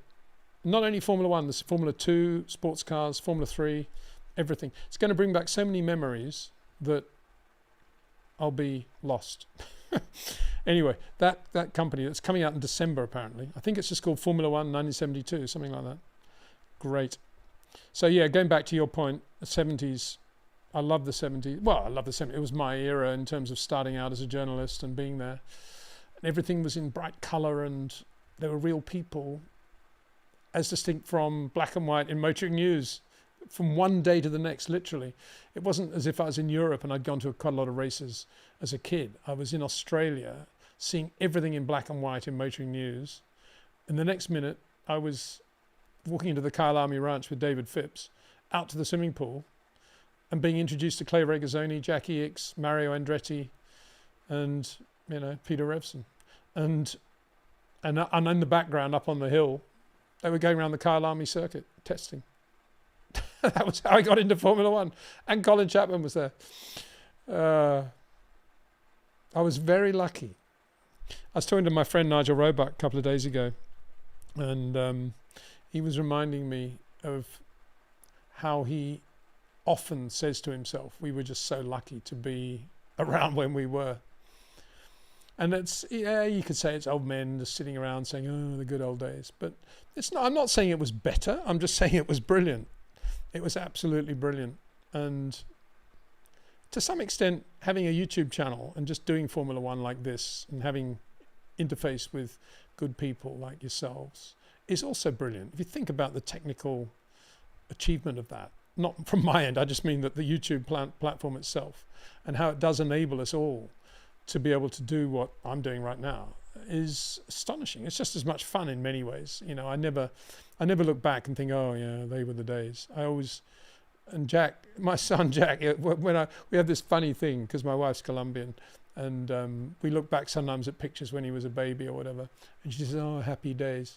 And he always says, hey mum, 10 years from now, you're going to look back at today and say, oh, happy days. So stop all that rubbish. They're all happy. And he's right. That's how I look at Formula One. It's changed, and it's changed for the better in so many ways. But there were things that I experienced that I'm very lucky to have experienced. How many kids have sat down to an invitation from Jim Clark for 20 minutes with Jimmy and just talked to him one-on-one? I did. Technical G. Hi from Nottingham, Peter. I hope you're doing fantastic. We need Hockenheim back. Speaking of Jim Clark, do we? Yeah, Hockenheim today is a very different circuit, of course, and it wasn't bad, was it? It's still an astonishing thing, really, that Mercedes put so much money into the development of Hockenheim and, of course, the new Nürburgring. But let's talk about Hockenheim. And, you know, we don't go there. And not only that, we don't even have a German Grand Prix. It's astonishing, isn't it? How big Mercedes and now Audi in Formula One. And, you know, you'd think that one of the absolute backbone races of the championship would be a German Grand Prix of some sort. But we don't have one. Just because I know the German motor industry is not exactly excelling itself at the moment thanks to the tariff situation, but it's still astonishing we don't have a German Grand Prix, and we have Grand Prix in some countries where you think, well, where, you know, why? So yeah, and they put all that money in, and it's a shame. W.C. Robinson, hi Peter, I started watching Formula One in Turkey 05 and have been a fan of Formula One ever since, with Kimi the Iceman as my favourite driver. Do you have any news stories you could share about him? Well, there's a lot about Kimi actually in the interview I did with Mark Slade, which you can watch on my channel. It's called, it's just, I don't know what we call it. It's about a 30-minute video interview I did on Zoom with Mark, and then we talked with Mark live on the live stream afterwards, which is also available on the channel. And there's a lot of Kimi on there and his opinion of Kimi. And it's basically, you know, there was nobody better really when he was at his peak. He was just sensationally good. And I've got a short ad actually saying how good Kimi was on feedback as well. And that he never really said much, but when he said it, it was absolutely spot on. And Mark Slade, who worked, you know, won championship with Mika Hakkinen, says, you know, Kimi's feedback was the best of any driver he's ever worked with. And he worked with Michael, worked with, you know, a lot of great drivers. So that's Mark on Kimi. You know, Kimi, I remember being at Magny-Cours one year, French Grand Prix, when he was at, well, he must have been still at McLaren, and an Alpine Stars had a sort of mini event going on a little sort of motocross track at the back of the paddock they'd created, and various kids, I think, and motocross riders were there, and there was an Alpine Stars thing. And of course, Kimi was straight down there because he loves all that. And I remember chatting to Kimi outside there with my mate PJ, who worked for Alpine Stars at the time, and he and Kimi were very tight. And I chatted to Kimi for about, I don't know, it must have been a couple of minutes, just about how the car was going, what he was doing, what he thinks about motocross, all that stuff. And it wasn't until I looked down that I realized that Kimi, throughout that time, was on a normal bicycle and was balancing it almost imperceptibly with both feet still on the pedals. I thought, wow. And I said to PJ, I said, did you see that? He said, oh yeah, Kimi does it all the time. He can do it with barely moving anything. He's absolutely perfect balance. Yeah, I thought, right. That's another world, you know, how they do that. Max, I always do that actually, going back. If you're pulling up at the lights and some guy on a bicycle comes up and pulls in front of you, and you know, you're on the pole, if you like, for the lights, and this guy just pulls up, and you know you're gonna have to get a slow getaway because he's on a bicycle, and he does his thing and he waits for the lights to go green, which not all cyclists do these days, of course. But I always then watch to see whether when he comes up to stop, whether he waits till the bicycle is stopped before he puts his foot down, or whether he puts his foot down first while the bike's still moving, which is obviously not a good thing at all. And my the way I drive past him reflects whether or not he's done it correctly or not. Freya, did Red Bull put Max out on softs to keep him in front of Piastri? No, they put him out on softs to get past George into turn one and to see if he could win that Grand Prix. They're not worried about finishing third. Why would they go into a race thinking, oh, we got to be second? They go in thinking we're going to win this Grand Prix. You know, and so absolutely no way, you know, and that was their thinking. They were thinking in this order: it's very difficult, if not impossible, to overtake around Singapore. But if we put him on softs, there's half a chance he might get George into the first corner, and then there's half a chance, more than half a chance, there'll be a couple of safety cars, and we'll be in Fat City then. But then neither of that happened. Now, I don't think they thought, well, what happens if neither of that happens? Then they thought, oh, we're stuffed now. So there you go. And it's such a short run that if Max on a new set of mediums, even on the dirty side of the grid, you're telling me he wouldn't have beaten Oscar into the first corner? That wasn't even in their minds. Of course he would have. The softs weren't even new. They were scrubbed. The whole thing was bizarre. I put it right up there with, as I say, there are two things. I mean, and don't think Red Bull have got it sussed, and because they did it, it must be right. Because they made that massive mistake at the Spanish Grand Prix this year when they put him on hards at the final restart, and he just got eaten alive. Why? Because they didn't have a new set of softs in the garage, or mediums, but they had some new hards. Well, if they put him on softs, he would have been okay, because he would have had track position and everything would have been fine. He could have held up people and done his thing. But they blew that. And the other one was the Hungarian Grand Prix that Ocon won, when he had a lot of first corner damage, and they came back into the garage and they basically put a new floor on the car. Not a new floor, but they repaired everything. Amazing job by the Red Bull guys, as ever. And then they sent him out, and I think he was starting 7th or something for the restart, and everybody was on intermediates, and they left him on intermediates. Why? I couldn't believe that either. And I won't drop anybody in it, but I was talking to somebody senior from the Red Bull team at the end of the year at I don't know, some function we were at. I said, can I ask a question? Why did you put him on intermediates, having done all that hard work, and he was P7 on the grid? He said, oh, well, why not? Everyone was on intermediates. I said, yeah, but what have you got to lose? Why wouldn't you put him on slicks? It was clearly it was drying. He was P7 anyway. He could have won the race on slicks. Oh, no. Oh, yeah, maybe. Yeah, you're right. Yeah. Believe me, they're not cast iron, these people. And that was, once you put him on softs, there was no way he was going to win that Grand Prix. On new mediums, he had a very good chance of beating George when they got to the hards at the back end of the race. And he wasn't going to get beaten by Piastri into the first corner. This is Max Verstappen. It's a short run. It's 5 seconds, before they hit the brakes. And he's on the inside? Nah, I think not, especially with Lando in there distracting Oscar. So, no, it wasn't that. Quentin Hirschfeld, yeah. Since the summer break, Colapinto is faster than Gasly on average in race pace and qualifying pace. What is the reason? Yeah, I was wondering about that myself. All I can think is that Gasly is not happy at all with the car.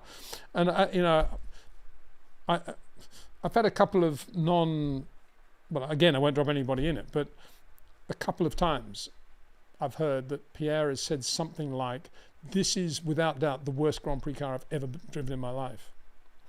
And I think if you then throw other things on top, which don't go quite right, traffic, he's had quite a lot of mechanical dramas, I think. Not quite sure what they all are. You see him often sort of driving slowly around brakes or hydraulics or some rubbish. And if you add all that into Pierre at this stage of his career wanting to have a half reasonable car and then having to dig deep to drive this, whatever it is, how you want to describe it, maybe to get out of Q3, it's quite difficult for a guy at Gasly's stage of his career. He deserves something much better than that. Colapinto's slightly different. His career's kind of on the line, hasn't done very well. He's always going to drive to the limit on a new set of softs and maybe get a lap through without too many mistakes and get a lap time if he doesn't have a lot of traffic. And I think that's what we've seen. But I don't think that there's any way in the world he's as quick as Pierre Gasly. And Pierre's a very, very good racing driver. I'd love to see him in a decent car as well. As you know, regular viewers of this channel will know how much I rate Gasly, how highly I rate Gasly. So, yeah, it's just that. And I think also, can I say this? I think it's getting around to Brazilian Grand Prix, not far from Argentina, quite a lot of money potentially coming from there, is coming from there. I think it behoves Alpine to do all they can to make sure Colapinto looks quite good. I'm not saying they're hurting Gasly. I would never say that. I don't think any Grand Prix is capable of doing that, Grand Prix team, in terms of mechanical preparation of a car. But I do think there's probably more emphasis at the moment on getting the best from Colapinto and making sure he looks good in South America, Mexico as well. And nobody's even mentioning Jack Doohan anymore. It's such a shame. I think he's really good, Jack. William Valentin Rivelsrud. Norwegian, maybe? Fuji. Which of the modern day drivers most like the great Alan Prost?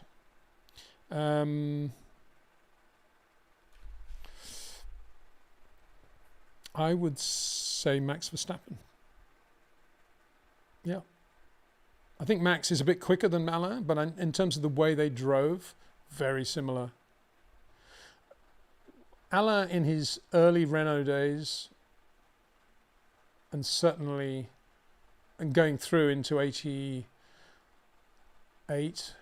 going through into 84, 83, 84, I think he was not far away from Max. But then I think when Senna came, I think he had the intelligence to have a bigger sweet spot in everything he did, make sure he was always there, knowing that he could be quick if he needed to, that he was very good on tire management, and leave all the poles to Ayrton and just do the job in the race, and that was the right thing to do.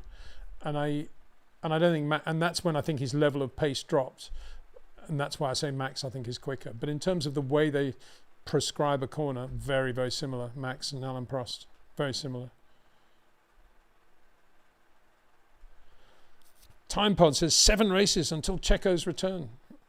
What's that mean? The first race of 26. Okay. You're looking forward to that? Yeah, okay. I think I saw Pietro Fittipaldi's now driving. I don't know what he's doing something with Cadillac. I rate Pietro, good bloke. When he was racing in a proper team, what was it? Renault Nissan or something? Formula in Europe, he was very good.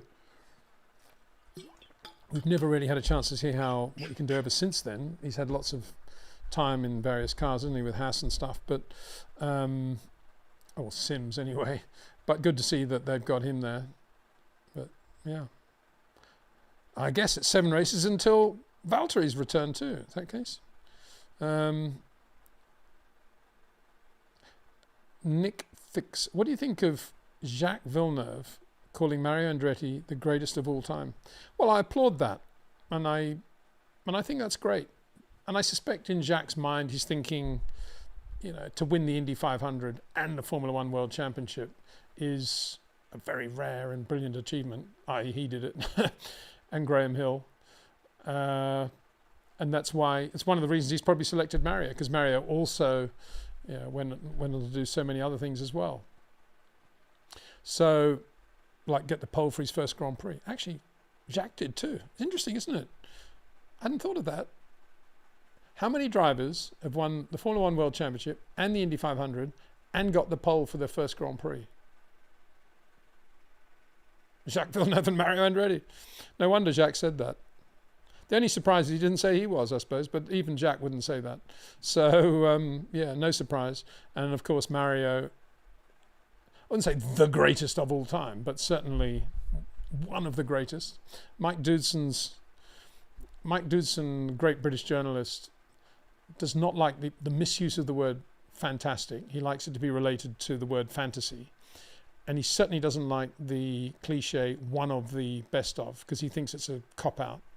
And that he's either the best or he isn't, otherwise don't say it. And he's kind of right on that, really. So I wouldn't say Mario was the greatest of all time. We've just been talking about Tazio Nuvolari for a start. And I think even Mario would concede, not even Mario, especially Mario would concede that Tazio was, very, very special. But yeah, Mario, from the bottom of my heart, will always be a racing driver that I love and totally respect in every dimension. Just fabulous. There's another question, Freya. Did Red Bull put Max on the soft to keep in front of Piastri? Dirty side. Yeah, well, we've talked about that. And I don't think they did, no. There's no way Max would go into a race worried about losing second place. He only goes into a race to win. That's Max Verstappen we're talking about, remember? 413 Tamaco Road. Good morning, geeks, race geeks. 5:47 here. Wow. Well, thank you very much for getting up. Degia F1 YouTube. Peter, what was your time at Ferrari like? Yeah, I was lucky enough to work for Ferrari in 1990. And it was a really good time, actually, because I had to put a team together of people. I mean, when I took over, there were 3 people, I think. Ian Thompson, Dave Cooper, and Pasquale, and Dave and Paz were fabricators. Ian Thompson was a carbon composite technician, very good designer, ex-Williams. And that was about it. Peter Smith, I think, was there still. Anyway, from a staff of about 45, which was the construction area for the Ferrari Formula One cars in the UK under John Barnard, there were 3 people there when I took over on November the 1st, 89. And I had to recruit a new team, a completely new team, and get 5 cars designed and built around the new Goodyears and other technical regulation changes for the 1990 season, in ready for the first Brazilian Grand Prix tire test with Goodyear. So it was a big ask, and I loved all that.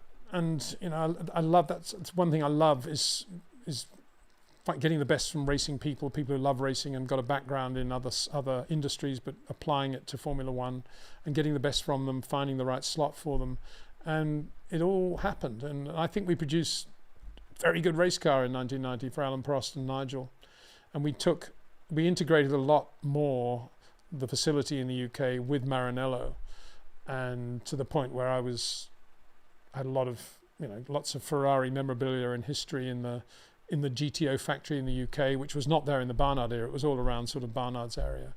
And we had Italian lessons, and they came over to Maranello, my staff, quite regularly to meet all their counterpoints in Maranello. And we had a great time. I really loved it. I represented Cesare Fiorio at a few FOCA meetings. And yeah, it was amazing. There are a few things I won't talk about, but I will at some point, I suppose. Not really reflecting on Ferrari at all, but other issues that came up. And it was a great privilege to be at Ferrari at that time. The sad thing was that Enrique Scalabroni was doing a brilliant job on that car, ex-Williams engineer, design engineer, and it was a very good car, as I say. But because Nigel was very quick in that car and loved it, loved all the changes that Enrique made, a lot of them to do with the back of the car aerodynamically and also geometrically, and the cockpit surround and sitting lower in the car and things like that. Alain didn't like it, sort of almost on the point of, well, if Nigel thinks it's good, I'll say it's bad, sort of thing. But then when the car started to go really well, Prost sort of stayed a bit quieter. But then he went behind the scenes and he basically got Enrique removed, because in his mind he was a Williams engineer that had worked with Nigel, and therefore it was favouring Nigel, and Alain, would get somebody from McLaren as a counterpoint. And so they got Steve Nichols through Alain, and they offered Enrique then a job of running the whole R&D department. Enrique said, look, I'm here to design the Formula One car for 1991. If you don't want me to do that, I'm out of here. And they did. And so Steve then took over, and he did a bit of, a bit like the 88 MP44, which was a development of the MP43, obviously. And he sort of did an evolution of that car, and it was right at the end of its design life, because everybody was going to female mold chassis at that point. But yet they continued with that sort of old Barnard system of the male mold and the bodywork all on top of it, and the car was just not very good in 91, predictably. And so, but by then I was team manager at Williams anyway with Nigel, so it was a different story for me. They're saying Red Bull said that they just wanted to beat Piastri. Well, yeah, well they would after the event, wouldn't they? Hi Peter, what is your opinion on the current state? Oh, we've done all that one. Oh, no, I haven't really. Current state of TV coverage, when they focus on showing us these celebrities, girlfriends and team bosses' reactions. In Singapore, it was awful. Yeah, I mean, I spend most of my time watching the onboards, so I don't really get exposed to that stuff, but I look across occasionally at the world feed and I think, well, that's a waste of good camera time, isn't it? But I suppose somebody says, oh, people love all that. They love the glamour. They love all the glamour and the, the luxury and the paddock club, the girlfriends. Not I. That's all I can say. Going to a super chat now. Hope I can come back to where I was. I think I can. Hi Peter, huge fan. This is from Alex. Thanks. A few streams ago, I asked you to pick a two-man team, excluding Max. You picked Charles Lando. I have to ask you, why not George? He's very fast and so mentally strong by comparison. Well, for exactly that reason. Because if I've got Charles, I don't need to cramp his style with somebody as good as George. If I went for George, I wouldn't put Charles alongside him. And I'm a great believer in having your main guy and then having a very good guy that works alongside him, isn't going to distract from him, isn't going to fill his peripheral vision in the garage, isn't going to basically, what Lewis is doing at Ferrari right now. As I said, Lewis has gone there. The car's a bit easier to drive now, but it's not quick.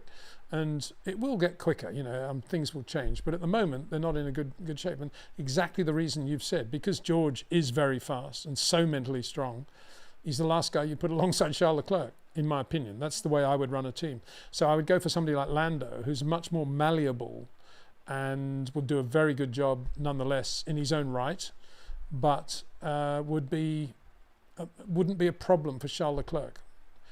It's up. The key is to choose the driver you want, whether it be Charles Leclerc, Max Verstappen, George Russell, Lewis Hamilton, Isaac Hadjar, whoever it is. You choose your driver, and then you find the best guy to fit in and get the best from that driver. You don't just go for the 2 best guys you can. I hope that answers the question. This is Retro Gamer for Retro Gamer Forever. Hi Peter from Sydney, Australia. Hi there, my hometown. With the now record pricing of gold and silver per ounce, do you know if much gold and silver is required for an F1 car in manufacturing? Well, this is the year of the budget cap, isn't it? I suppose not. I think there are probably lots of exotic materials out there they could be using that would save a lot of weight and probably along the way, therefore, quite a lot of money. But I think, given how tight they are on materials that you can use for brakes now and radiator cores and things like that, I can't imagine there's any gold or silver in, or platinum or beryllium or any of those things in a Formula One car these days. Good question there, Retro. Thank you, mate. Another one from you. If it's a lot, what will it do to the cost cap for each team? Well, I don't think it is a lot. I'd be surprised if there's any gold and silver in the cars. Seriously. Brian McClendon says, hey Peter, thanks for highlighting the Rust Bucket channel on YouTube. Yeah, well, for those of you who don't know what I'm talking about here, or Brian for that matter, Rust Bucket YouTube channel, discovered by my son, is an unbelievably cool channel, started by a guy that never shows his face, because if he did, he'd be arrested, I think, by the police for his traffic stuff. But anyway, we won't go too far down that path. You hear his voice. But he buys old VW Passats and Honda Civics for nothing, 500 euros. I think he's quite a good mechanic. I think he rebuilds the engines and makes sure the thing isn't going to collapse completely. Then he just drives them flat out. But Rust Bucket doesn't just drive flat out. He is as good as any rally driver you will see in WRC 1, 2 or 3, in my opinion. They may disagree. But I think if you put him in a Rally 1 car tomorrow, he'd be right there. He's unbelievable car control. And he drives these things flat out with really good onboards. And it's so much fun. And so it's a good channel to watch. If ever you're thinking, oh, I want to buy that new Ferrari, I want to buy that new BM that's costing 150,000 quid or whatever it is, go and watch Rust Bucket. And you think, no, I can have quite a lot of fun in a 1989 Honda Civic, I think. Just as much fun. It's a great channel. Rust Bucket Motorsport, I think it's called. I'm amazed by now nobody has actually hired him to actually drive competitively properly. He used to be a rally driver, and because he didn't make it because he didn't have all the money, he decided just to go and do this instead. Brilliant. J-I-T-H-U. Hey Peter, out of topic, when is Mark Slade joining again? A lot of us would like more insights, especially from a confusing season. Thank you. Have a nice day. Thank you. Well, yeah, I'm planning, I haven't spoken to Mark about this yet, but hopefully he'll be up for it, to do a live stream or do an interview with him next week. Looking forward to Austin, so he can talk a little bit through the challenges of Austin from his perspective as a race engineer, and we can talk a little bit about the season as a whole and what's been going on. Yeah, he's a great guy, and I've known Mark for many years, and his opinion and his eloquence, I think, are quite rare. Somebody that good, with a brain that good, Formula One brain that good. William Valentine Rivelsrod again, Fuji Vaitan to give me his full name. Hi Peter, I feel not enough people are educated on the genius that was Colin Chapman. Would you like to tell the people what he was? Yeah, I mean, there are plenty of books now, most of them do him justice, I think. There have been a few films as well, I think. But Colin Chapman was a racer.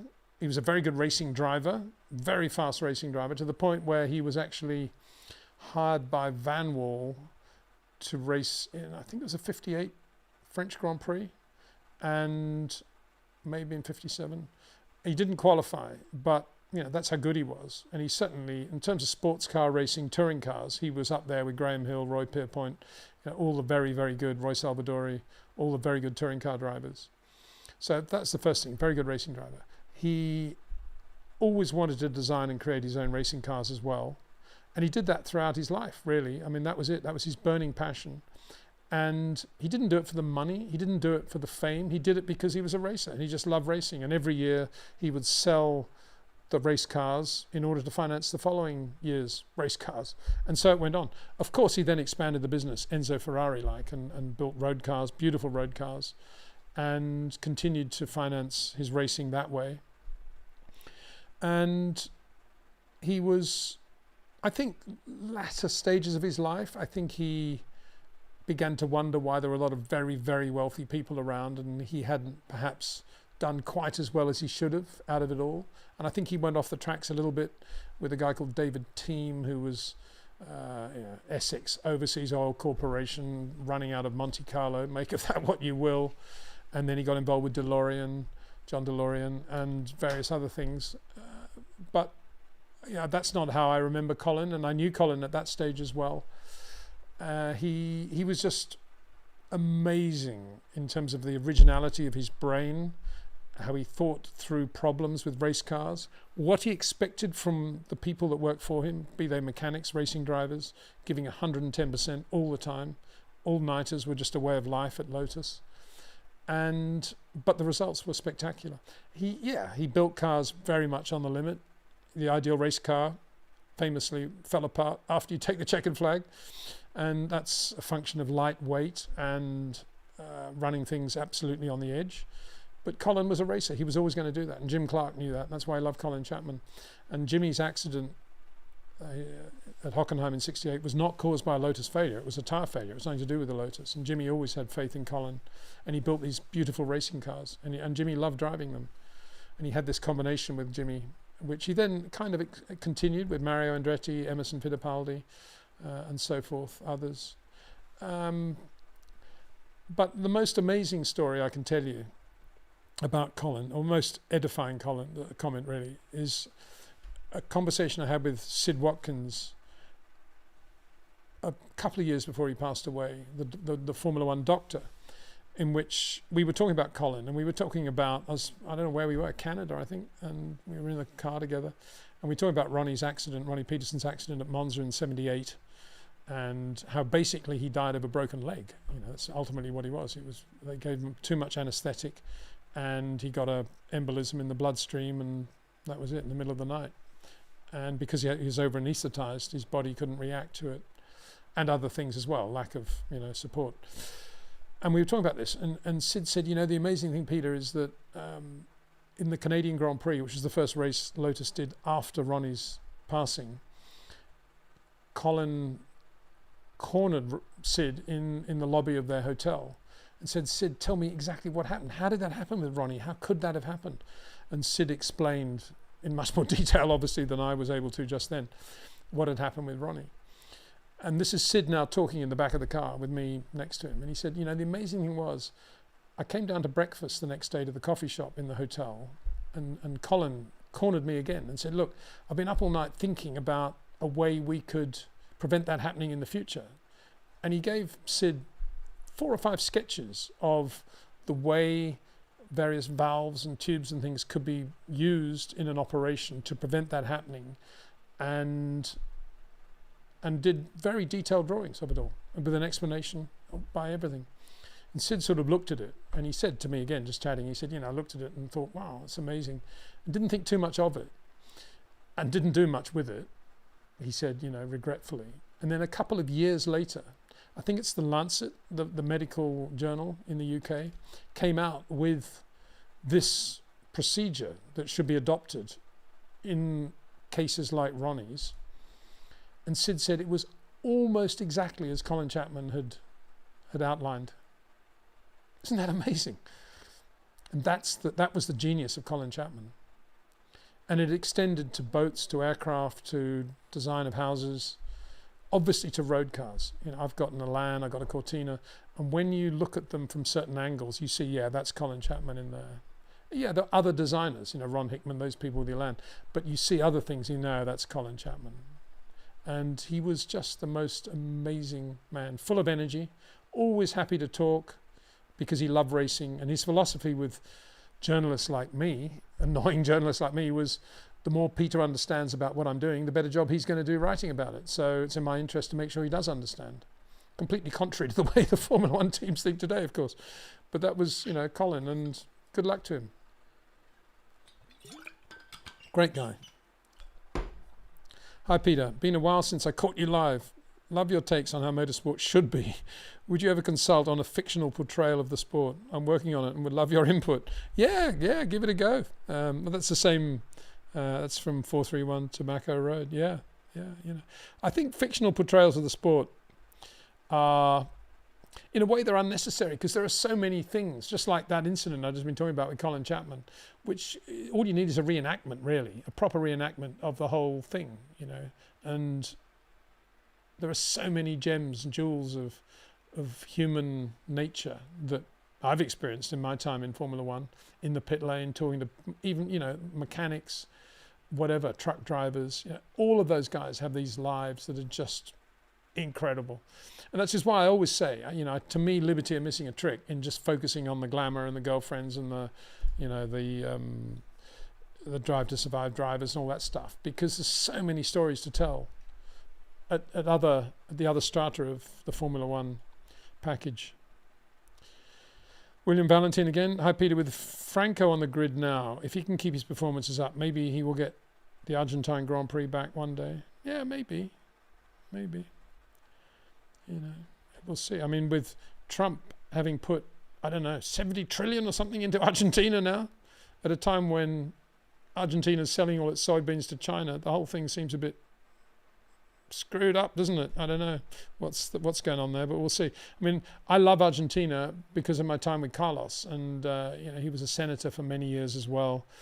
And often he would ring and say, "Oh, Fiat might be building a new factory in this area. We've got to try and persuade them to do it in Rosario or Santa Fe," or, you know. And I'd get involved with quite a lot of stuff with that, and I'd like nothing more than to see Argentina have a race on the calendar again, but with one proviso: Formula One has to agree to go to the Parkway Almirante Brown and insist on no changes at all. I want to see it exactly as it is. I don't want to see it coming in and emasculating the place and having a huge new you know, Paddock Club thing built. I want to keep it exactly as it was. It's probably changed a bit anyway, but that won't happen either, will it? Agnelli relied on Luca Montezemolo to run Ferrari for the Michael. Yeah, well, there you go. You know, Agnelli wasn't afraid to delegate to Luca Montezemolo. That's exactly my point. And he chose a good man to do it, you know. And I guess you could say, well, you know, his man is Freddie Vasseur, but quite clearly it's not, because he's not Luca Montezemolo, is he?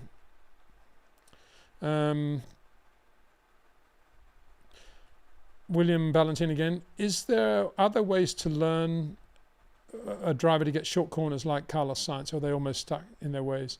No, I think it would be impossible for Carlos Sainz to end his career driving the way Max drives, because he doesn't drive that way, and you couldn't do that. And that's, you know, we've had Rob on the channel quite recently, and he didn't say it, but he would have said it if you'd asked him, which is that every driver is different. Every driver has his own feel and the way they feel the car. It's just that some have it absolutely right, God-given, and some don't, have to work a bit harder at it, making it work. But Ayrton Senna, very good example of a driver who never even thought about short corners, and just perfected what he wanted to do. So long as you've got that shining example of, say, Ayrton on one side and, say, Sterling Moss on the other, the short corner, then there's no reason for a guy like Carlos Sainz to think, I've got to change a lot.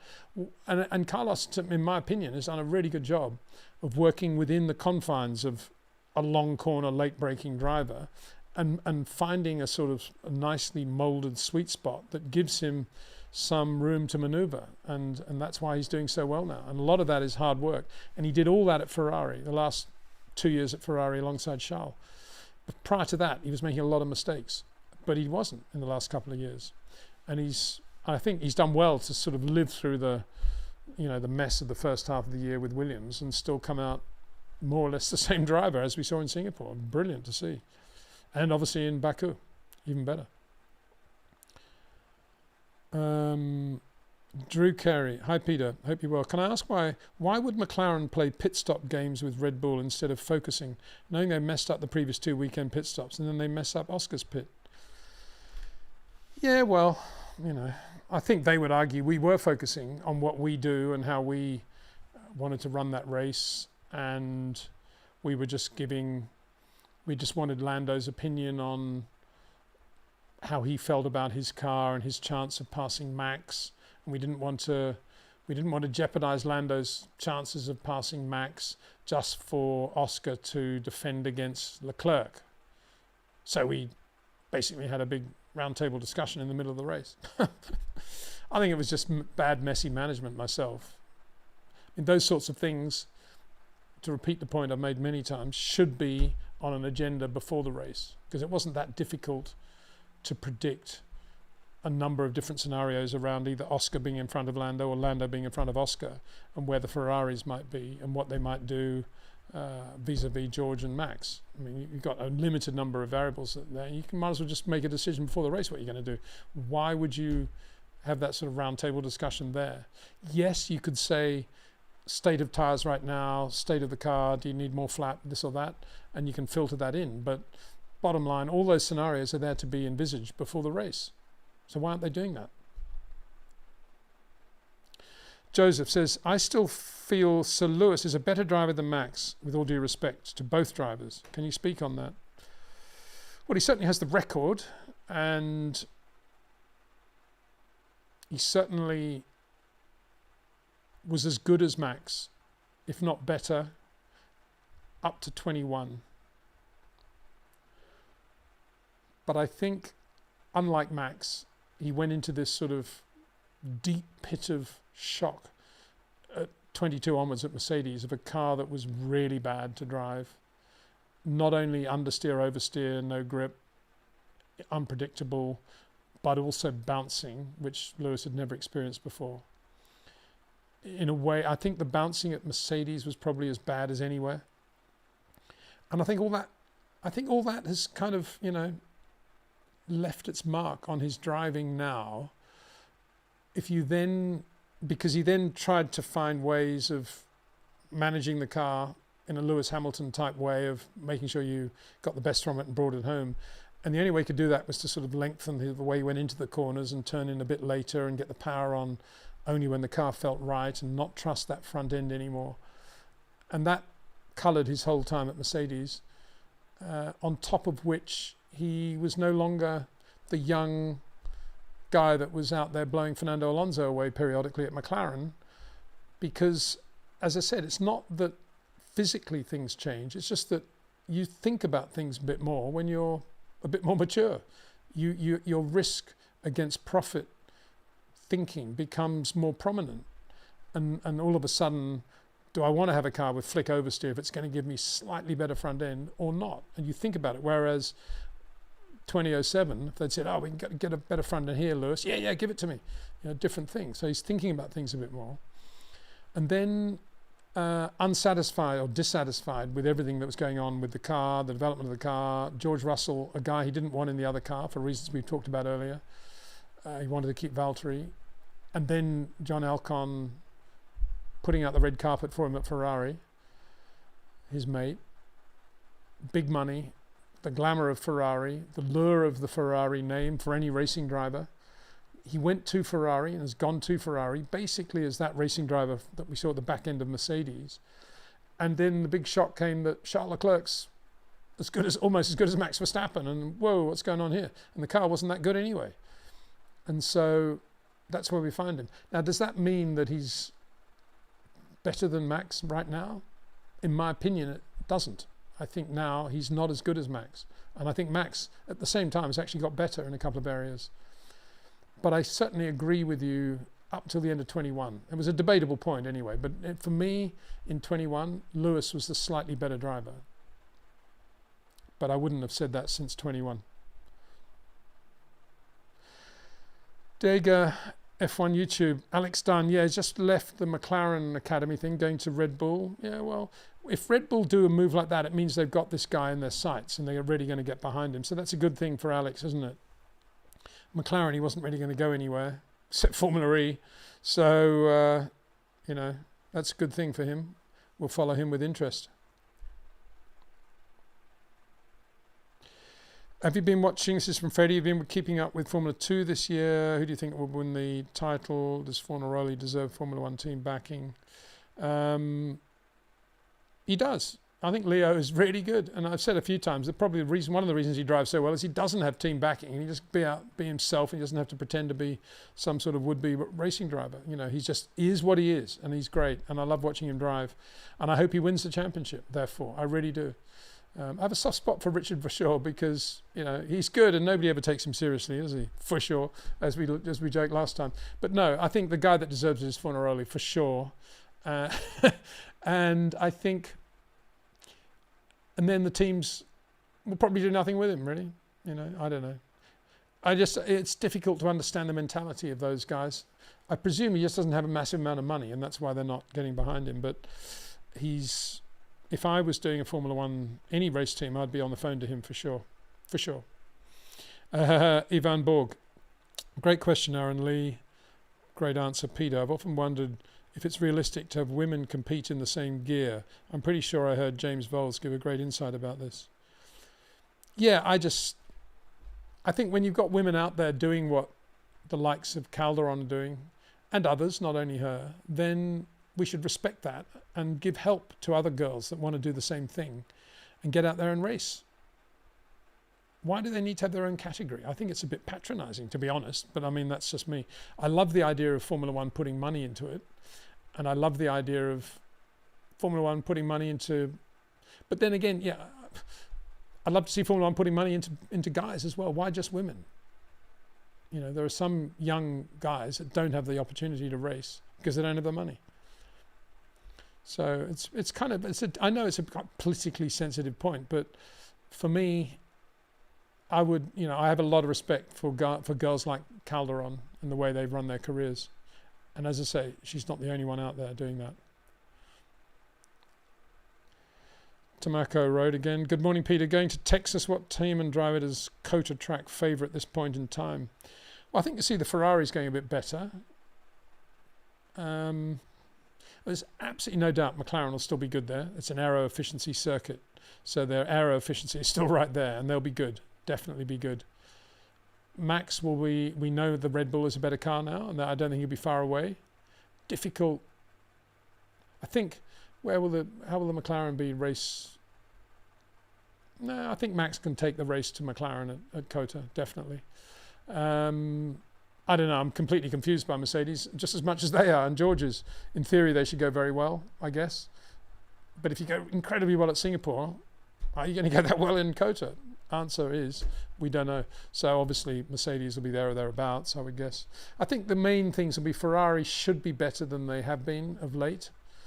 And I think McLaren will come back with a car that's capable of being... Well, I think McLaren could get the pole and win the race, I think is what I'm saying. Yeah. This is P1 Piastri. Well, no doubt about who you're supporting in the World Championship this year. And the comment is, hi Peter, feels McLaren are draining Oscar's cool, calm, collected approach with their in-race decisions as they know these trays will win in the championship. Surely Webber gets him out of there in 27. Well, Webber got him in there, didn't he, from Alpine, and I guess he could. But, you know, that's always going to happen. It's always going to happen when you have two very evenly matched, super quick drivers in one team, as I predicted. But the minute they signed Piastri, it was going to be a mess at McLaren for either driver. Obviously, from Oscar's point of view, it's worked beautifully to go to McLaren. Don't get me wrong. What I'm saying is right now, in terms of the way the team seems to be working and the championship focus and all that stuff, it's a mess. That's what I'm saying. And that's because they got two very equal drivers, like Webber and Vettel, you know, same thing. So I don't think they're deliberately draining Oscar's cool, calm, Frank Gardner, Jack Brabham, laconic Australian true grit approach. I think they're just incapable of running the situation any more than Christian Horner was really capable of running it at Red Bull when it first appeared at Red Bull. He couldn't really handle it. Oh, race hard, but don't touch one another. What was that all about? And same thing with these guys now. What's changed a little bit, I guess, just think about Oscar. From Oscar's point of view, he now knows that all that chat before the race about don't do this, don't do that, it's all nonsense. And from now on, he's just going to do what a race driver does, and he's going to treat Lando as just another guy to beat, and rather than a McLaren teammate that sometimes he has to respect.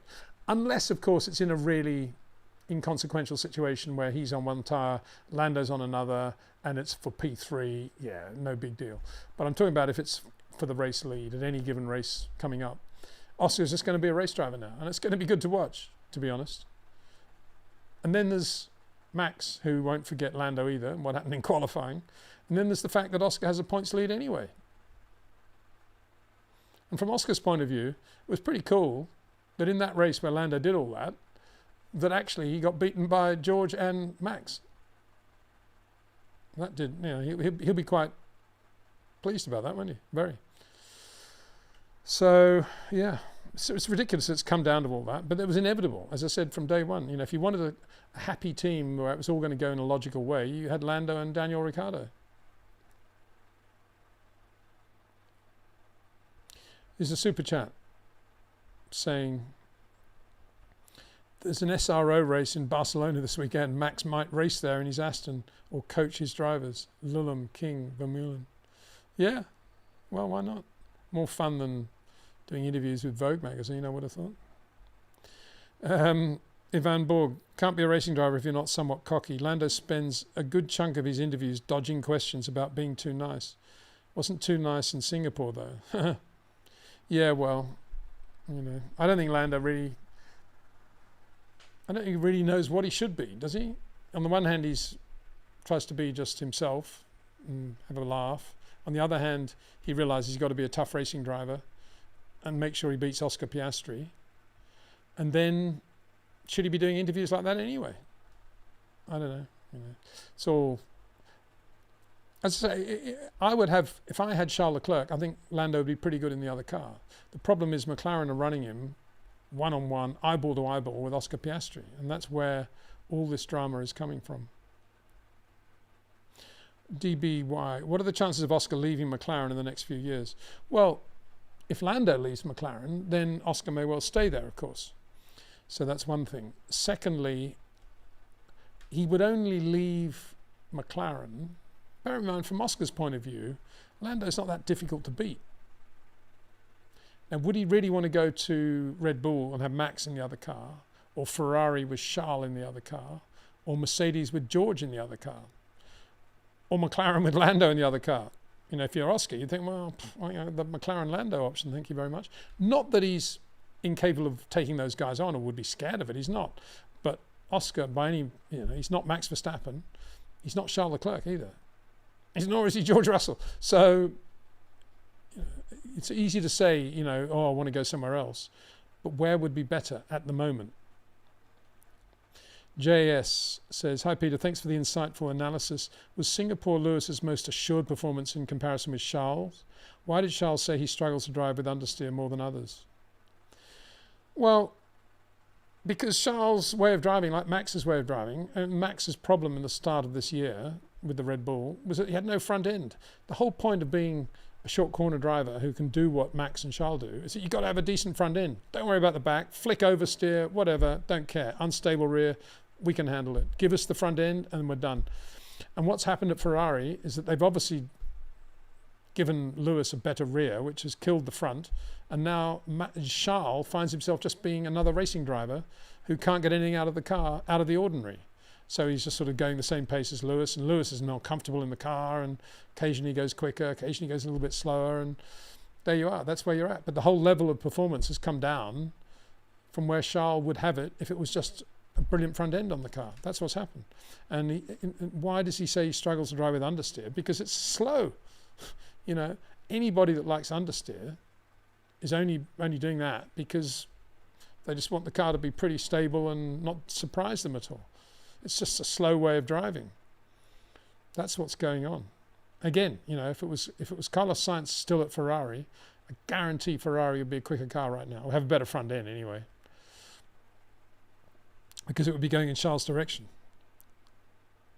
Ivan Borg says, I can't see Oscar and Lando being a long-term partnership if McLaren keeps fighting for the championships. No, as I said from day one, you know, if you want to have a perfect driver combination in a car that's capable of winning a world championship, and as I've just said, when talking about, you know, having George in it, in my dream team, if I couldn't have Max, you do not want two guys that are going to detract from one another. You want a positive and a negative. You don't want two positives. As simple as that. And Zach failed to realize that, or made the decision, even though he did realize it, just thought, oh, stuff it, I want him. He's good. The sort of Ron Dennis, I want Joe Ramirez. I don't know quite what he's going to do, but I don't want anybody else to have him. Same with Gordon Murray, you know. I don't want anybody else to have him. Don't want anybody else to have Oscar Piastri. I want him, mine. But really not thinking through what it meant to put him alongside Lando, his great, you know, great guy that he's had since Formula whenever, since the cradle. Vita Health, greetings all. Hey, PD Windsor, do you know if Senna died on the track or en route to hospital, or, you know, at the hospital? Secondly, based on your knowledge, does a race stop if the driver dies on track? Well, these days, I'm sure if it was a big accident, if it is a big accident today, they put out the reds. So whether or not it's a fatal injury or not is irrelevant.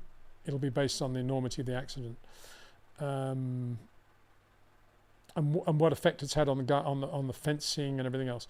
If the driver's critically injured and requires evacuation that would be enhanced by stopping the race, but there's no real debris or anything like that, they would still stop the race. Yes, of course, all that takes priority. Going back to your question on Senna, I don't know. My understanding is that the reason all the teams, or most of the teams, including Damon's crew, were told that Ayrton was fine and had a slight bang on the head but was going to be fine, was because they wanted the race, A, they wanted the race to be restarted, and B, they didn't want anyone to know that he had passed away at the track, and that because that would have meant big implications in terms of locking down all the teams at Imola by the Italian police, and or legal issues for the circuit and other things. I don't know for sure, but sorry, I'll try to stop you saying that. I don't know categorically, but my understanding is that he died before he got to hospital. But I don't know if it's at the track or in the helicopter. Yeah, one more question, sorry, because I've got to get on with other things. It's been 2 hours anyway, which is, for me, is enough, really, my voice and everything else. Hill Arimba, hi Peter, don't you think Oscar was a bit too over-ambitious in trying to go on the outside of Max rather than defending against his teammate, that a gap for Lando was left? No, I think he was completely surprised that Lando came down the left because it was his teammate, and Oscar quite clearly, with his body language and the positioning of the car, felt that that corner was his and he was just going to come in. And then he sees Lando there. He turns the steering slightly to the right to give Lando room, and then continues. What's he going to do at that point? Just back off completely? He obviously continues. He's now on the outside of Lando, and Lando then hits Max because he's misjudged the approach speed, and as a result of that moves to the right to try to avoid Max as much as possible, and then hits him nonetheless. And Oscar then makes more room for Lando and gets into understeer on the marbles, and it almost hits the wall on the outside. So I don't see that Oscar could have done anything differently other than assume off the line that Lando was going to do that. Why would he assume that if they've been the glad happy team until now, where both drivers have been told not to do anything stupid in the first corner and not to touch one another? Why would he assume that Lando's suddenly going to break all that agreement? That's why he was so annoyed after a few laps, because it was like, you know, so the teammate now barges through and takes the position. Are you guys comfortable with that? And he wasn't referring to whether the FIA would take action. He was referring, obviously, to agreements that had been made within McLaren before the start of the race. And they got back and said, oh, well, yeah, we're discussing it. We'll get back to you. And he thought, oh, well, that's interesting. They are going to discuss it. And when they got back, all they were talking about was whether the FIA were going to take any action. Oscar knew they weren't, because it would just go under the heading of first corner accident. What he was wondering was whether McLaren would reverse positions based on what Lando had done. And, of course, they didn't. And that's why he was so annoyed. And I don't blame him, to be honest. I really don't blame him. And I think it was bad. Anyway, I wish I could do more. I know there are going to be people there thinking, why doesn't he ever answer my questions? Believe me, I try to. There is only one system I can use, which is to go down through it in chronological order, because that's the way the box appears to me. I don't see all of the questions. I just see about 6, and that's it. And then I go down to the next one. So apologies if I didn't get to you, but we'll do some more live streams. And I'll try and get Mark Slade to give us some input as well, going into Texas, Austin, Texas, early next week. And in the meantime, thanks for watching. Great to have your input. I knew there'd be lots of chat about this one, and it's been hasn't in any way been anything other than a very good live stream with a lot of good comments and questions. So thanks for that. Thanks to Jetcraft, TrackNinja, OEM Exclusive, and of course to REC Watches for their support. Thanks to you. See you very, very soon.